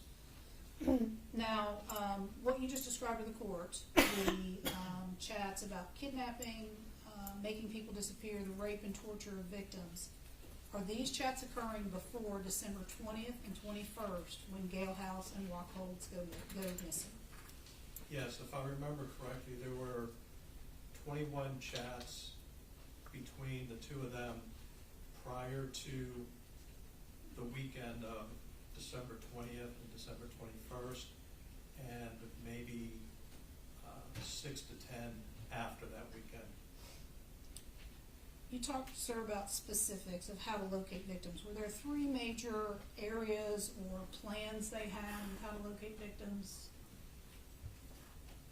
Specific to the weekend that these two young men went missing, yes, there were conversations through the middle of December that basically identified their desired activities for that weekend. It was obvious to me reading these chats that they were going to meet up in person. Did they identify places or venues where they would search for victims? Yes. There was conversation between the two about a group of young men who were from the Fort Myers area, if I remember correctly, that were going to be in the Tampa area. They may be potential submissives of victims. They talked about if all else fails, they could go and street prostitute to be a submissive victim. And then the third way was they could go to bars, local bars. Through the totality of the chats between October and December, Dom Duke for some talks about 2606 in Metropolis. I think he actually talks to them by name. So now in the weekend we're kind of identified. They said they could end up going to those bars and meeting young men. And that's the bar that both the victims in this case disappeared from, correct? That is correct. All right. Do Mr. Schweikert and Mr. Lorenzo, under their screen names, also talk about doing a trial run, basically a trial run of getting a victim and killing them? Yes, that's approximately 1 week, maybe a little longer, prior to the weekend that both men would disappear. Okay. And if I told you December 7th, would that date I sound object right? to that. I object to that. Legal basis? Legal basis. They have the witness. Bring them up here so I can cross-examine them. They're saying that a victim occurred and a crime occurred, but they're not bringing the witness here. In the 161-page thing, I broke out that person's name. I called him Mark. And I broke out that he was not a victim. They're claiming he's a victim. He willingly came and did that. I showed you clearly. In the end, as I said, this is a penalty phase. In the end, I will hear argument from both sides and determine what weight to give whatever evidence was admitted during the penalty phase. I'm going to overrule the objection. You'll also have the opportunity to cross-examine this witness after. He's not a witness. Oh, this one. This witness, about anything that he answers in direct examination. And let me just ask, I doubt we're going to finish this witness before our lunch break, so unless you think you're almost done with him, which I would reconsider, I'm not rushing you at all, but I'm thinking maybe in the next 5 minutes or so, if you have a good breaking point, we'll take our lunch break. That'd be fine, Judge. I think that's the best plan. All right, so I'll overrule the objection. If you want to re-ask the question, I'll allow the witness to answer the question over the defense objection. So, Sergeant, I don't want you to identify that person by name. We can supplement the record with name, but the question I asked is, first, was there a discussion about doing a trial run with a victim? Yes, there was a discussion between Schweikert and Lorenzo. They said trial run. Okay. And ultimately, was there a person identified on a December 7th date that you believe was that victim who was the potential trial run victim? Yes. And again, to be fair to Mr. Lorenzo, he claims that that was a consensual act, correct? Yes. You talked to him later on, I'm skipping ahead, but he claims that was a consensual situation. That is correct. He says he knows who the person is, he just says it was consensual. Yes, that is correct.